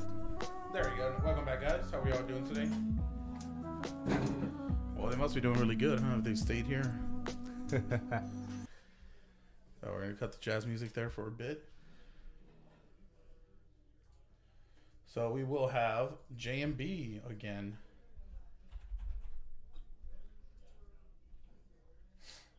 He will be playing Patch that we just saw right now with the Black White Vampires. Oh, this is a match I'm looking forward to.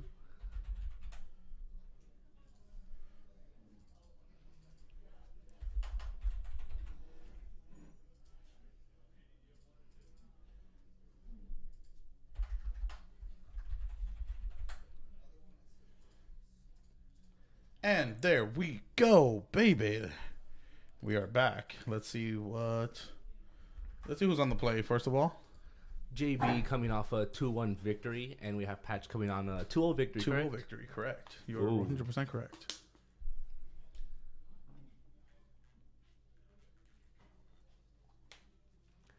I'm gonna say my money would have to be on Justin, just because like when the deck works, it works flawless. Yes. Is this round 4? Round 3. Are you sure it's round 3? Yeah. Yes. That's okay. I'll send a message to my guy on the floor real quick. Here from the command center, the manhole, the hot box. The Batcave. Yeah. But you have to pay to see me in the spandex. I don't do it for free. I ain't Robin.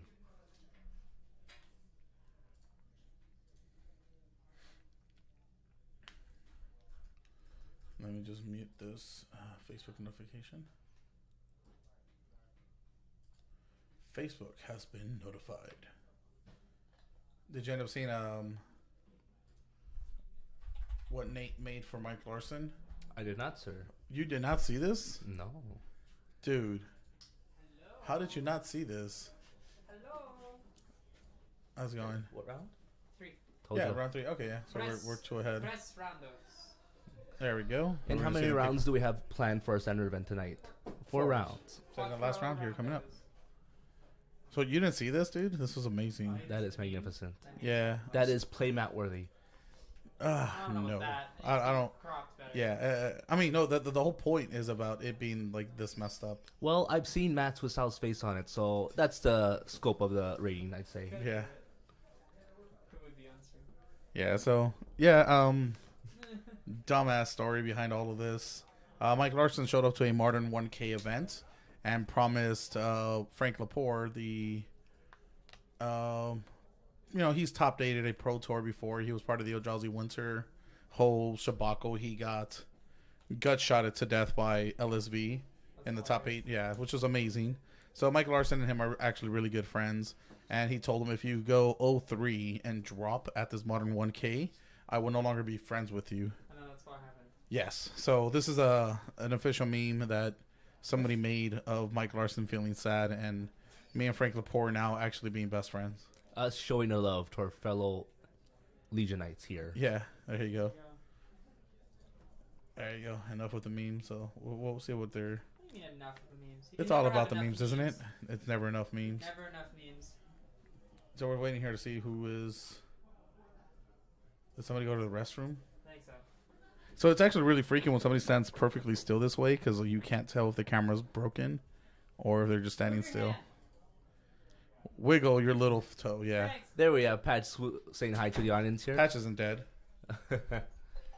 Again, thank you guys for watching us here at the Collector Legion stream. Whether you're joining us on Twitch or YouTube. If you're liking what you've seen, make sure you follow or like. Smash that fucking like button. Yeah, I can't even find an actual proper list that Patcho was running here with his jank. I think that benefits him, I'd say, just because of that, you don't know what he's on. Yeah, but it's jank, dog. Nobody cares about that. I mean, he got a 2-0, so I think he cares That's a little. true. I think only he cares. Jonathan Martinez here, standing in the room. I can feel him looking at me. Press it. There we go. Sorry about that. We had to air out a fart I made. Sure. Oh, dude, I'm so dumb.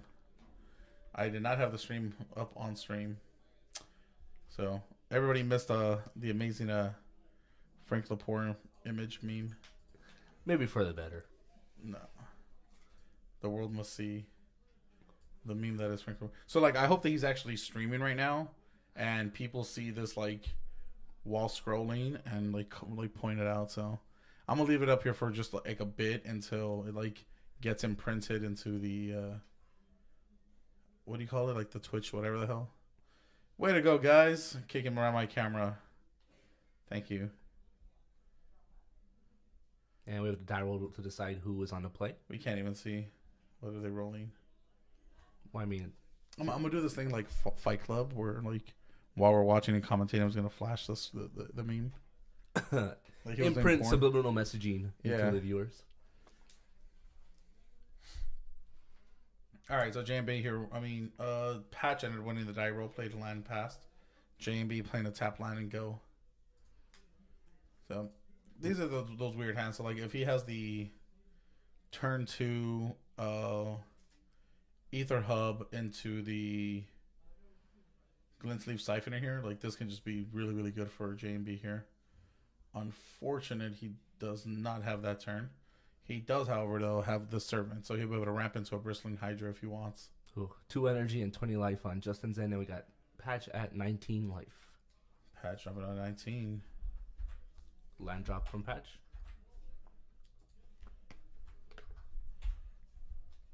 Ooh, There you go. Gonna fade to push that away. Dropping out another 1 life here. I do believe he gets to attack in for 2 damage here. Nope, it's 1 damage. I always think those things are bigger than they actually are, just because they enter, you lose a life, draw a card. So I assume they're like a 2/1. That'd be too good. Yeah, way too good. Oh, The snake ends. So Justin Moore Brown here, sequencing things really, really good. He played the snake and then played his Ether Hub, gaining him 2 energy as opposed to the usual 1. So now he has a lot of energy at his disposal if he draws a Bristling Hydra or when he draws a Glintsleeve Siphoner. So we'll see if Patch ends up trying to kill. So there's a really great interaction here that I'm not sure Patch knows about. So you see his black land there, right? So his black land states that he's able to put 2 -1 negative counters on a creature, right? The Constrictor, the ability states that whenever a counter will be placed on it or a creature they control, you put an additional 1. So essentially his land putting 2 counters will put another 1 on the Constrictor, actually killing it. So I don't know if I feel like he just wasted this cast out. yeah, this cast out here, but that's 100% fine. So there you go. If 1 or more counters will be placed on an artifact or creature you control, that many of those counters plus 1 are placed on it on the permanent instead. So yeah, he could have killed that Winding Constrictor there if he knows about that rule. It costs 4 though. Yeah. I mean, but so did the it's 4 And the tap. and the land. There you go. That might have been why he went along with that play then. Like, I was gonna fade a push. I have no idea what any of the names of any of the vampires are.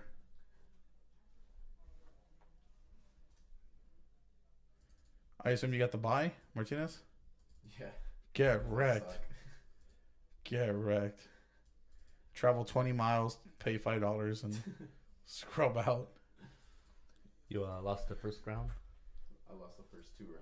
Well, if it makes you feel better, at least the public wasn't watching it on stream. I know. That's the worst. Rich card coming down here, pumping up. Oh, Ooh, we got a counter on a Constrictor. there you go. Swinging in for 4 now. Ooh, getting them beats in. Yeah. Patch dropping down to 14 here. Yeah, he's gonna have to answer this Constrictor here like a lot, like really, really quick. JMB here is representing, I want to say a Blossoming Defense. So we'll see what ends up happening here if Patch tries to remove it out of the battlefield. Gonna make more 1/1 tokens.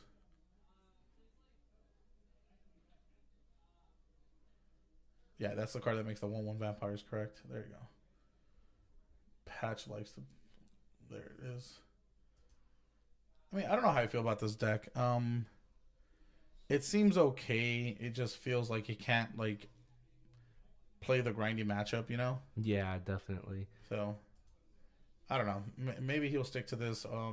He has ran like the blue black mid range in the past. He's ran like the mono like red deck wins as well. So maybe this is like more of what he likes. You know, so he Patch, for anybody who doesn't know him, he used to play World of Warcraft, the card game, and like that game, the more valuable cards or more expensive cards were cards that created tokens because it was like very rare in that card game. So that's probably like his old mentality here, like, hey, lingering I see souls what or you this, mean. yeah, Back to basics, what he's familiar with. correct.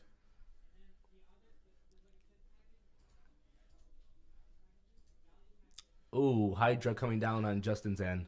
Ooh, that thick boy coming in. Ooh, Justin at a high 7 energy.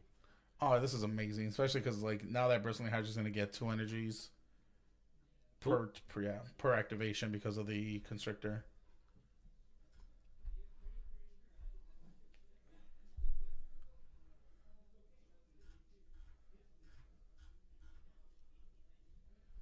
So we'll see. Let's see what Patch was trying to draw here. Yeah, and that's the problem that I was gonna say that I have with this deck. Like, it's great in going wide and being able to like chump block for days, but that's all it's gonna do at this point here with a Bristling Hydra on the battlefield. It's just that, just block, chump block.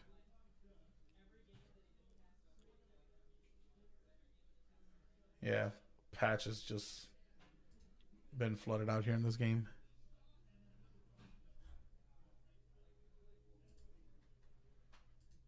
Did you happen to see what he drew? Did not, sir. Oh. Maybe he's noticing that now with his land. Yeah, he's reading his land very carefully now.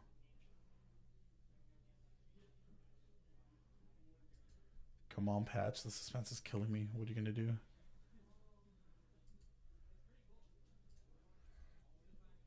I know what to do. I'm going to post pictures of Ric Flair.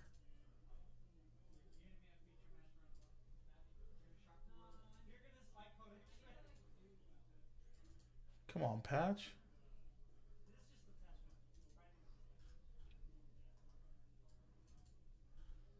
Oh, we have a Patch making his play.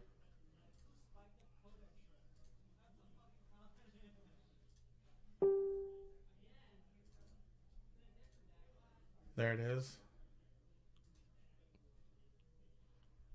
Nope, he gets an additional one. Yeah, so now they're going to have to try to figure out how to represent a negative counter. Nope, that's not the way it happens, guys. People need to learn how to play Magic. Martinez, go yell at them. Oh, baby, we're gonna listen up to something real quick here. So we're gonna see what ends up happening here. We're gonna send out somebody. And There you go.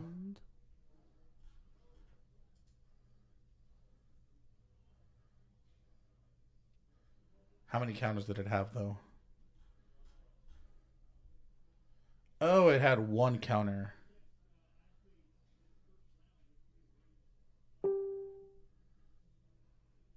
There it is, yeah. We're just getting that fixed up right now. Yeah, it was just supposed to get a -1 counter. So the land gives 2 -1 counters to a creature. Now, because JMB controls a Winding Constrictor, it gains an additional -1 counter, which means that Rish card is a 1/1 now because it was a 4/4 before.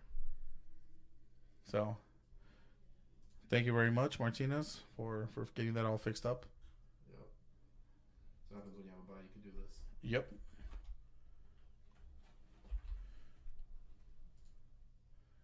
So this is one of those Razes that I'm favored to win right now. So I'm going to win a pretty good Jund starter set here.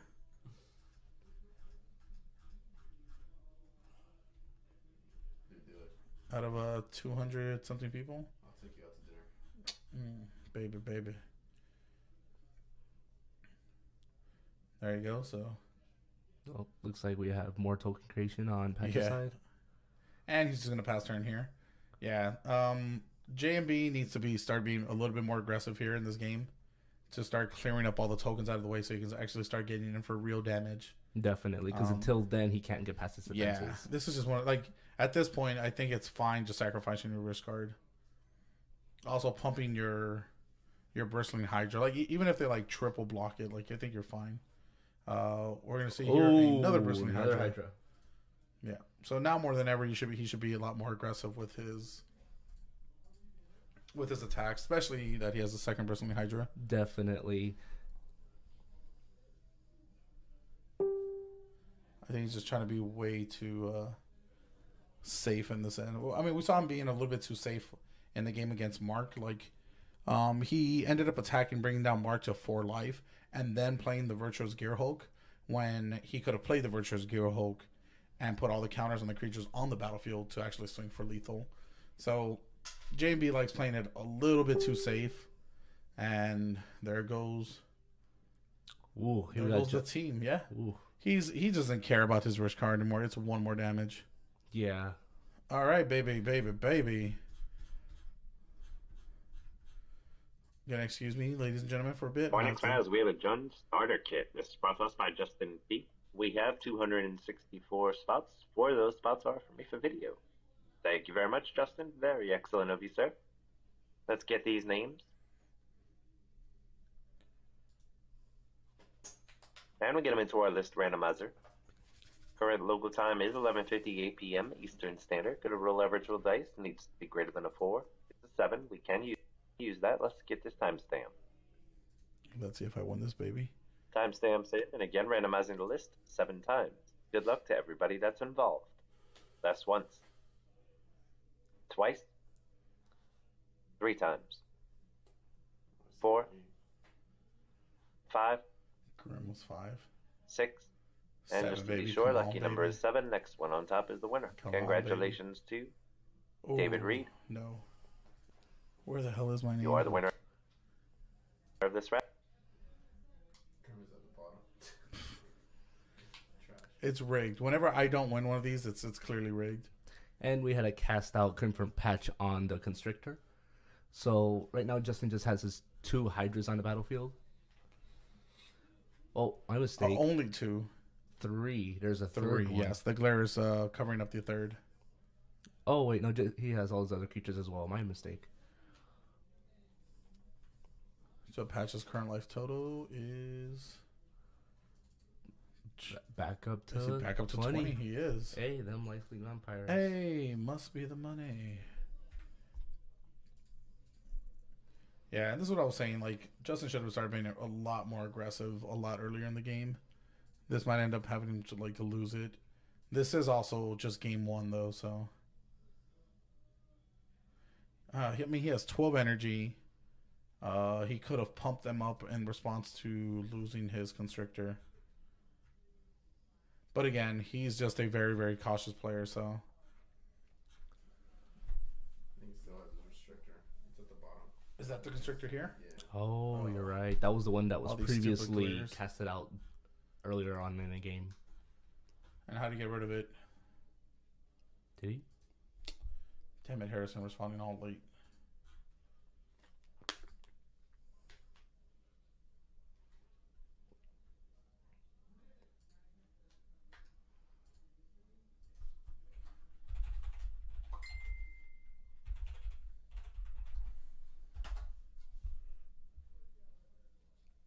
Oh, Justin there in combat swinging in.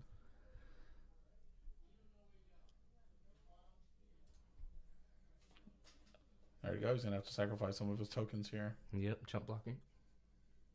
Which is 100% fine. Like I said, Justin should have been doing this a long time ago.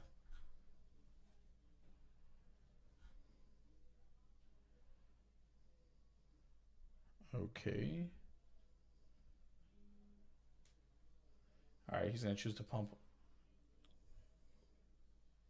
He's going to choose to pump 1 and choose to pump the other one. There you go. Let's move over to damage. Thank you, JMB. that was an attack for 12, dropping down Patch to 8. Shut up, phone. Patch holding on to a Plains. I think we might see a concession here. Nope. He's in a... Oh, is that an Ixalan's Binding? Sure. I think he should respond and just grow his stream here again. Like, who cares, right?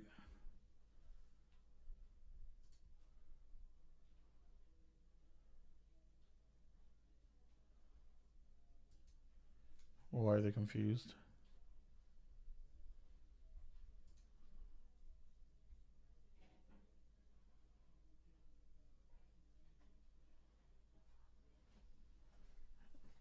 Okay. All right, so he opted out to not pump his team in response to the Excellence Binding. So how soon do you think until they draw, until JMB cast? Oop. Oh, there you go. He's going to Vraska's Contempt one of these away. Going to go up to 11. Oh, to 5? Why are they left so fucked up? All right, he's going to answer. He's going to untap here. Let's go, baby. So remember that Rich Guard is a 1/1. So he's going to go swing in for 3.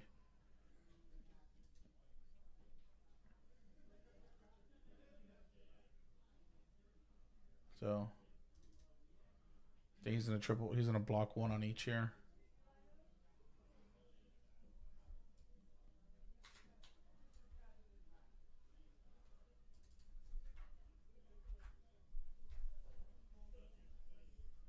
What is he blocking with?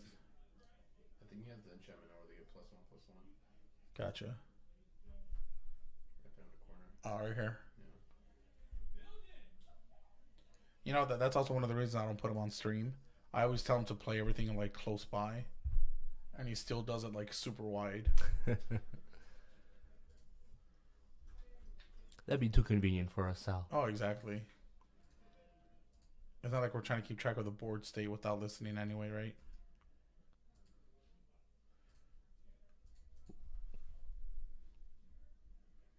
So now Patch is down to 1. That is 1 more token. And that is a land he drew. Oh, no, that's not a land. That is... What the... Oh, yeah. Yep, so tokens for days. So I'm glad that people are like running this build instead of the Obzon token list. Like only people who are trash ran that list. Oh, hi Martinez.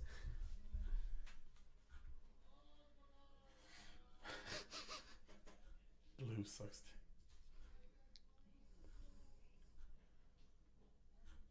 Oh, we have Justin going up to 7. And Patch at 6.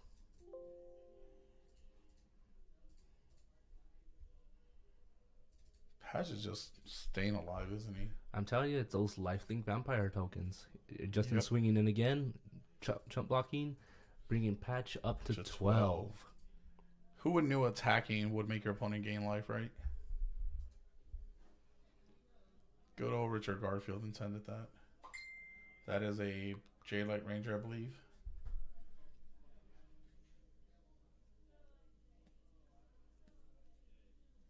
And a land, and he's going to scoop. Game 1 going to Justin Moore Brown. Yeah, so very awkward and long game there. Let's get everybody reset here.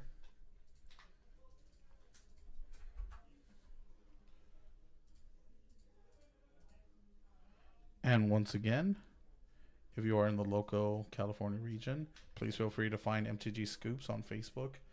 It's a Southern California organized play experience.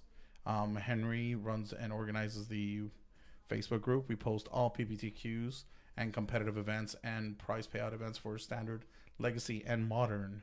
Come check us out. Hang out. Yeah, just come and check it out if you want to be like, I don't know. I'm tired. Shut up, Tyler. Okay. I got like all these random stuff here too. There you go. Come check us out if you're in the Southern California region. Where the hell is it? Yeah. While we wait for that, let's look at this magnificent beast, Ric Flair. You may not like it, but this is what peak male performance looks like. How does it make you feel? Well, first off, I'm intimidated by those eyebrows. Back when he had him, his skin is practically leather right now, dude. Fucking Ric Flair, dude. For those of you who don't know, Sal's a big WWE fan. It's telenovelas for men. Exactly, right. Soap operas. Oh my god, guys, keep kicking my fucking. And we have them sideboarding right now. There you go. Quick shout out to T-Woo. Praise be. Yeah. Welcome in. Much love. That. Woo! Woo! How's it going, Debo? It's Kyle. Oh, wow. You heard that, Kyle? I said, that's Kyle. And he was like, oh, sure. Oh, okay, let's see if Pat's going to give him the play or draw for this round, game 2 of our round 3 standard event. Yeah, we should see how this works out. Yeah, I mean, I still think the match is going to favor Justin. Yeah, I'm giving this to Justin as well, man. Even though Patch does have a lot of creatures, there's not much else that we see coming from him. Correct. Like, he needs to be able to land an enchantment that gets rid of his creatures and can interact. If he's not trying to do that, like, he's just out of this game.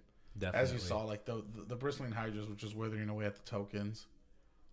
Now, from all the tokens, do you think Justin would bring in, let's say, a Bantu or anything like that to help deal with all the creatures he's making? No, I think his game plan is totally fine.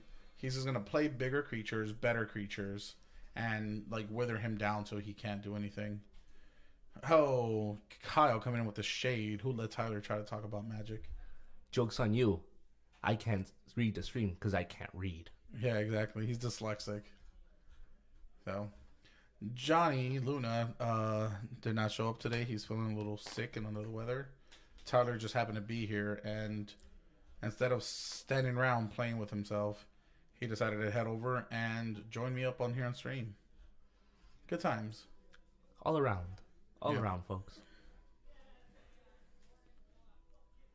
It was about that time of night where Are you reimagining the scene from, what was it, Bruce Almighty? yeah. And I was gonna say this is around the time where the stream starts to pick up, just because everybody's getting home later. Kyle, how's packing and moving all your stuff coming along?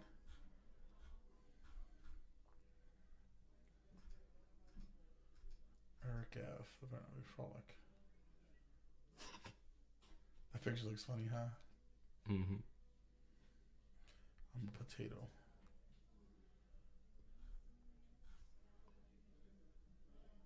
Nope. He hasn't been at it yet.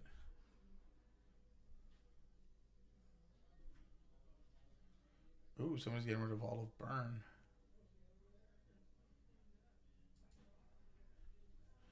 Boros Charms Level Spice.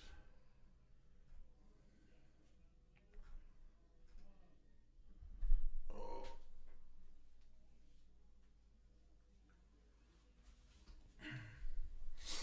My back's in a little bit tense here. I mean, I think it's safe to call it after this round, right? We just do this. We'll call it a night after this round. I think. I don't know. See if we call it a little bit early.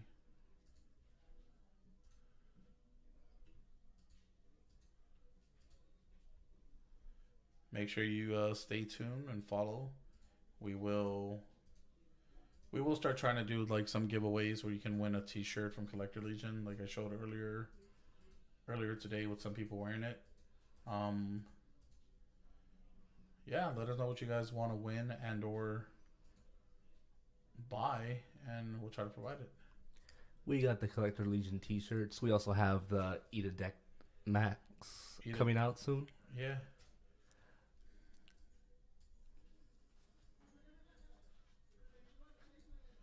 Here are the t-shirts if you guys want to take a quick look at them. Very heavy metal.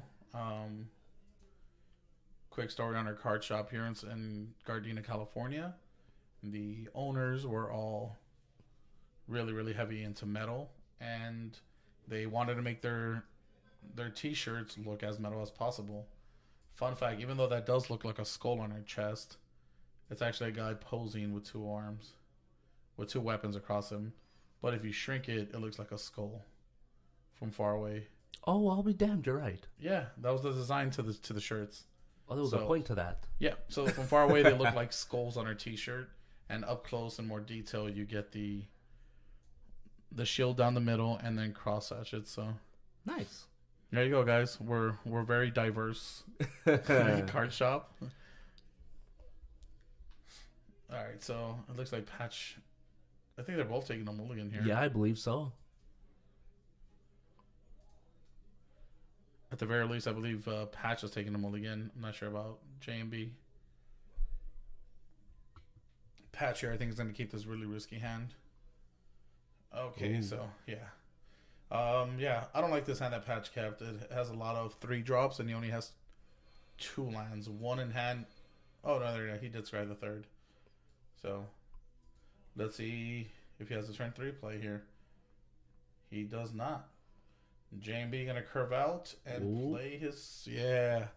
Yeah, this is very tough here. So, if J&B ends up landing his turn 3 Bristling Hydra, he's going to start able to apply that pressure that I was telling you about. Being able to wither away at the tokens, especially if he follows it up with a Winding Constrictor. Almost definitely. Oh, Doomfall. He's going to make him sacrifice. Nope. He's choosing to attack the hand. Ooh. Yep. So... I don't... He doesn't even have that. Oh, yep. There it is. Yep, so he's going to make him exile a Bristling Hydra. Ooh. So he's going to untap, and let's see. Let's hope he draws one. He did not draw another Bristling Hydra here, but he will be able to play 1 or 2 spells ahead of Patch throughout the entire game now.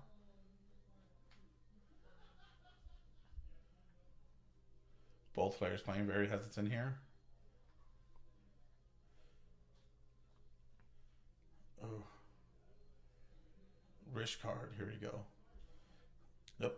Swinging in for damage. 3, baby. Whew. Bring the Patch down to 17. We can math, ladies and gentlemen. We cannot fraction, though. 100%. No, I can't. Fraction. Same. 30% of the time, I'm right 100% of the time. Makes sense. Same. Okay, let's see the play that Patch is going to come out with. Up, asking to see JB's available mana.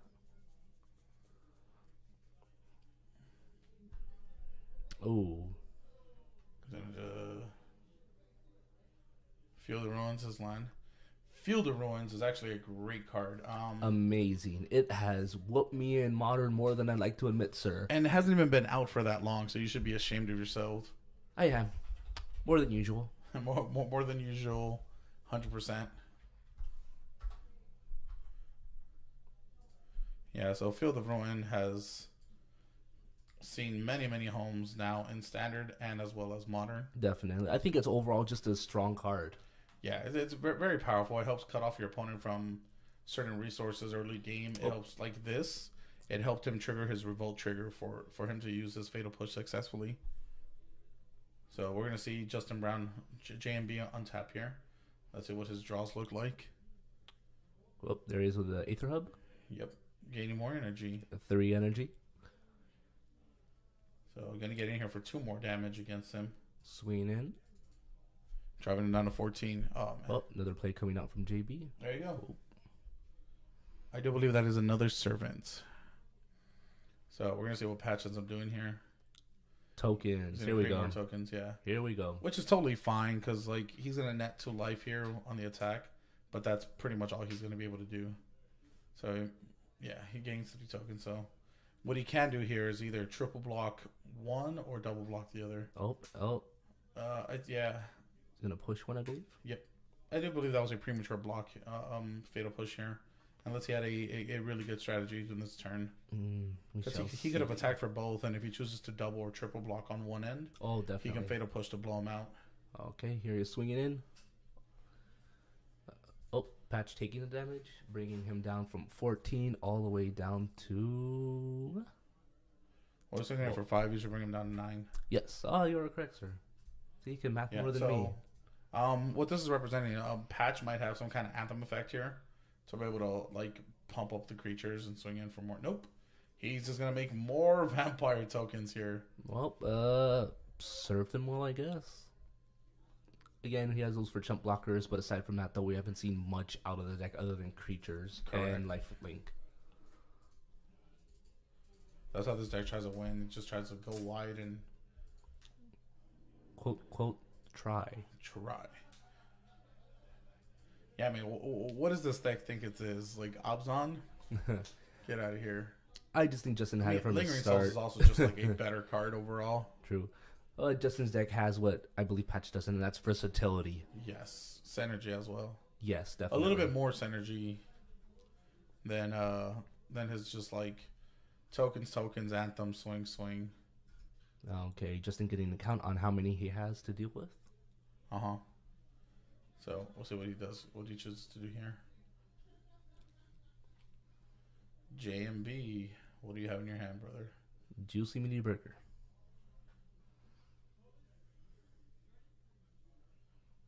JMB here, reluctant to attack. Don't attack with 1.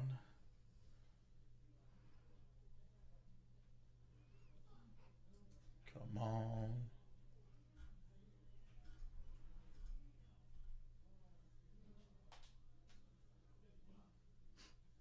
Oh, he's swinging with both. Chump blocking with all 3 of the tokens, I believe. No, he threw in 2. Oh, okay. So he's opting to trade. Oh, Justin coming in with another creature. Yeah, this creature is really good here. You can pay 1 to sacrifice it to destroy an artifact or enchantment. So if Patch does have an anthem effect for his tokens, he'll be able to destroy it. Like that? Oh, no, that's a creature. Yeah.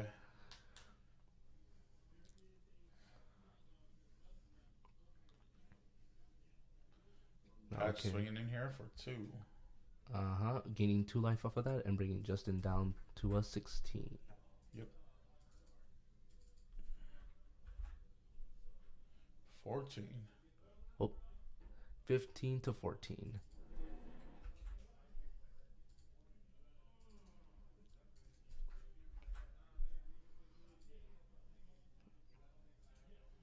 All right, passing over back to Justin.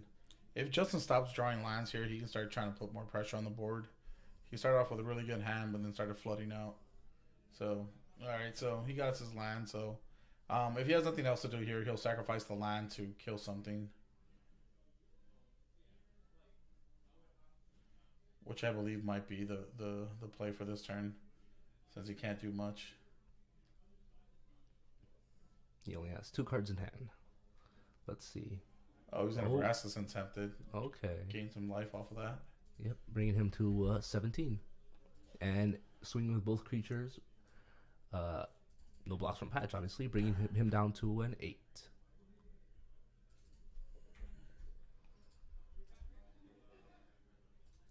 Oh, another one coming back on Patch's end. When 1 falls, the rest shall rise. Oh, Patch swinging in for combat damage. Gaining 2 life, bringing him to 10, bringing Justin down to a 15. Okay, let's see what kind of play Justin has on here. Yep. All right, we're gonna see here. Oh, Hydra coming out. The big bristling boy Hydra. Bringing Justin to a whopping 8 energy. 8 energy, man. Jeez. With 15 life against Patch, 10 life. 15 to 10. Very nice. Let's get that all nice and squared away. The one thing we can say about this matchup is that it's actually like been pretty back and forth. Yes. Yeah. Keeping it interesting. Yeah. JMB hasn't been able to like actually put Patch in a position where he can kill him all in one swing.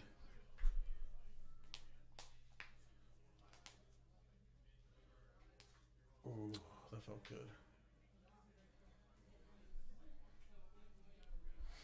Ixalan's Binding. He will be Ixalan's Binding the Servants here.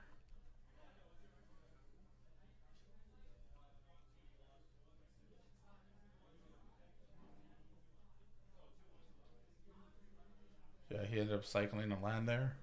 Whew.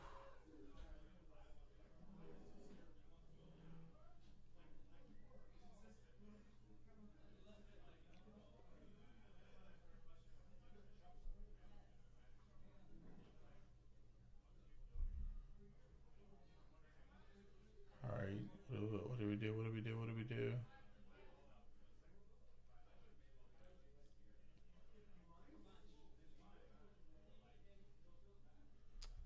Okay, so this is very. I believe he's debating whether he wants to Slow kill the gameplay creature here, or not. yeah.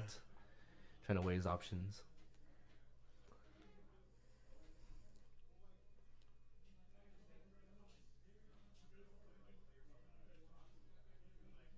Okay, both players with a single card in hand. Come on, JMB. Kill his creature, dude. Kill this creature. Kill it. Kill it. Kill it.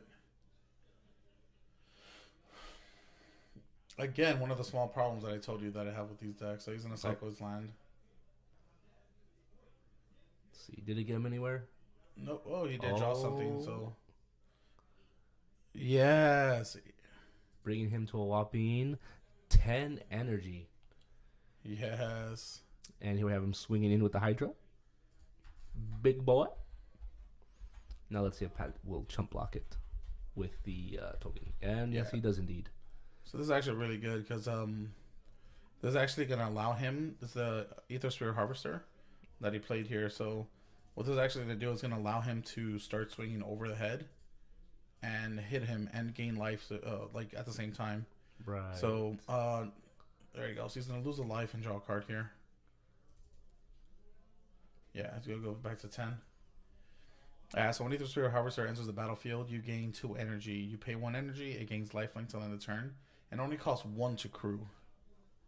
So all this life gain that Patch has been doing will now, like, he can actually like put pressure on him and right. start hitting him in the air. It looks like he has an Anthem effect now available on his board. Correct. Okay, let's see what Justin's plays are here.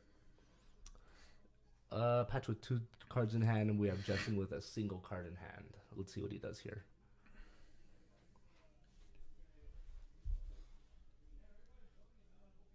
I mean, what are his outs here? He needs some kind of blossoming defense here to like fully blow him out and like one good attack. True. Well, Well, let's see what he does here. I feel like he should attack just because we have Patch tapped out, and we only have 2 creatures on board on Patch's side, as opposed to Justin, who has, what's that, 3 creatures available to attack? yes. Okay, and, oh, a Constrictor coming down on Justin's side. Oh, baby, baby. So he's gonna. Let's see if he taps that to crew it to go overhead. Ooh. Yeah, I think that's 100% fine. Fine as a play. He can also start attacking with his Bristling Hydra and start growing it by double. Yep, there he is. He's going to crew the Ether Sphere Harvester and swing in the air. He's going to chump block here with a... Yep, he's going to pump up his Bristling Hydra by 1. Okay, bringing him down from 10 energy to 9 energy only, and him gaining life. So we have JB at 18 and Patch bringing him down to a 7. Yeah, so this is going to be really, really good for JB. Okay. Like I said, just being able to fly overhead is amazing. Okay, another Field of Ruin coming down on Patch's end right now. Which at this point doesn't seem too special. Oh no, it's useless.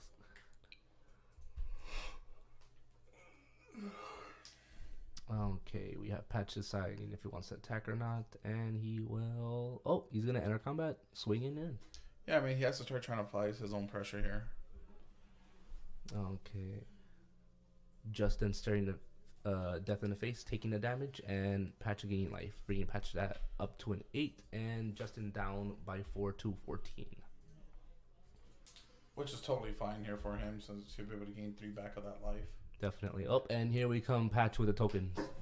Yeah, like I said, the tokens are pretty... They're okay, but they're not going to be doing much to him.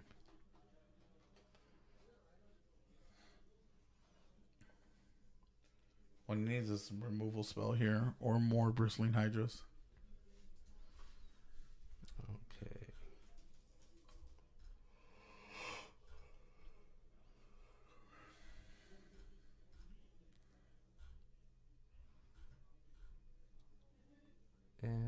Justin make a play, or will he go straight into combat? I think it's gonna go. I mean, you always want to go into combat first and then play your spells in the second main phase. Just a quick tip to anybody watching.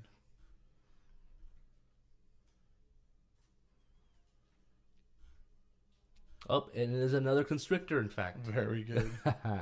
Yeah, so He's using one to crew his vehicle, and he's entering combat There with he is, everything on board: the Yep. vehicle, the other Because- creature, and the yes. Hydra. because now this actually represents lethal here. Oh, it is. So yes, so the Bristling Hydra can be pumped up twice.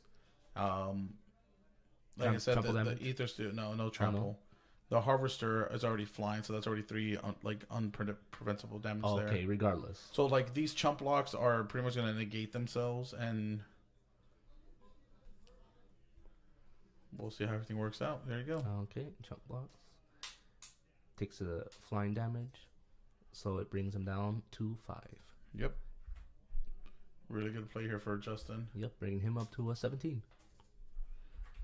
Okay, I think Justin has managed himself very well despite having, decent draws. Not great draws, but I mean, average so like draws. the majority of the cards in his hand were lands, but they were cycle lands. Yeah, so he was able to benefit off Yes, it. he was able to use them as cantrips and just start benefiting off of it.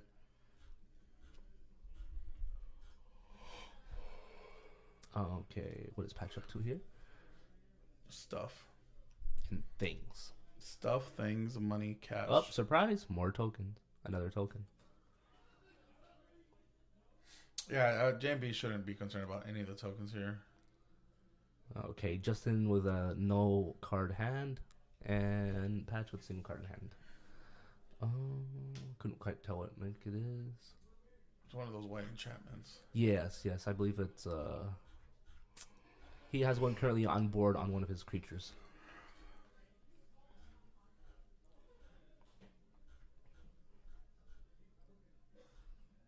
And that hand motion was like, well, what do I do now? Yep. You play out your hand. He's gonna feel the ruin his. Sure. It's a play. Yeah. He did a thing.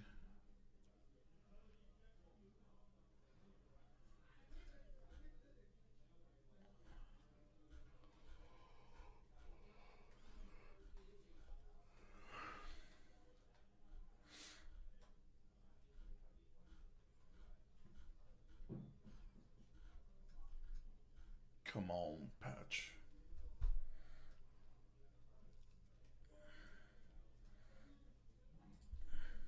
Let's see if that shuffle helped either one of them out. Okay.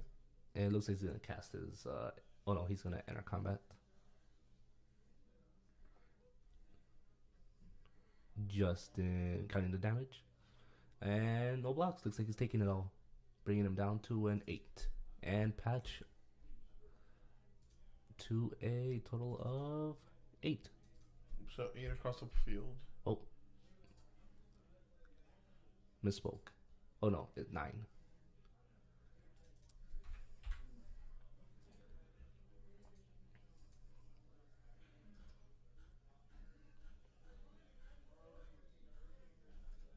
Oh, okay.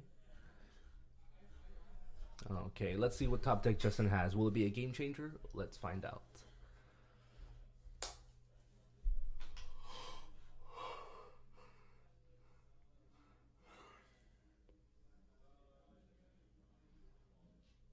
Okay, tapping 3 to cast. Yes. It's an enchantment. Yeah. It's a good enchantment. Don't worry. At the beginning of his upkeep, he's allowed to put a +1/+1 counter on a creature he controls. Oh, and he has 2 At of the beginning of combat, yes. Okay. So he's going to get 2 counters on it. And then it flips, and he gets to enchant a creature. No, sorry. You pay 3 and itself. So blue, green, green. And itself to give a creature +X and flying, where X is its power. Oh, so it looks like he's swinging So for that is game. lethal. Yep. Holy shit. Justin Moore Brown. He swung for 20 in the air. Soul Tie Snakes taking it. Game That is 2. 20 in the air, ladies and gentlemen. 2-0 against Black White Vampires.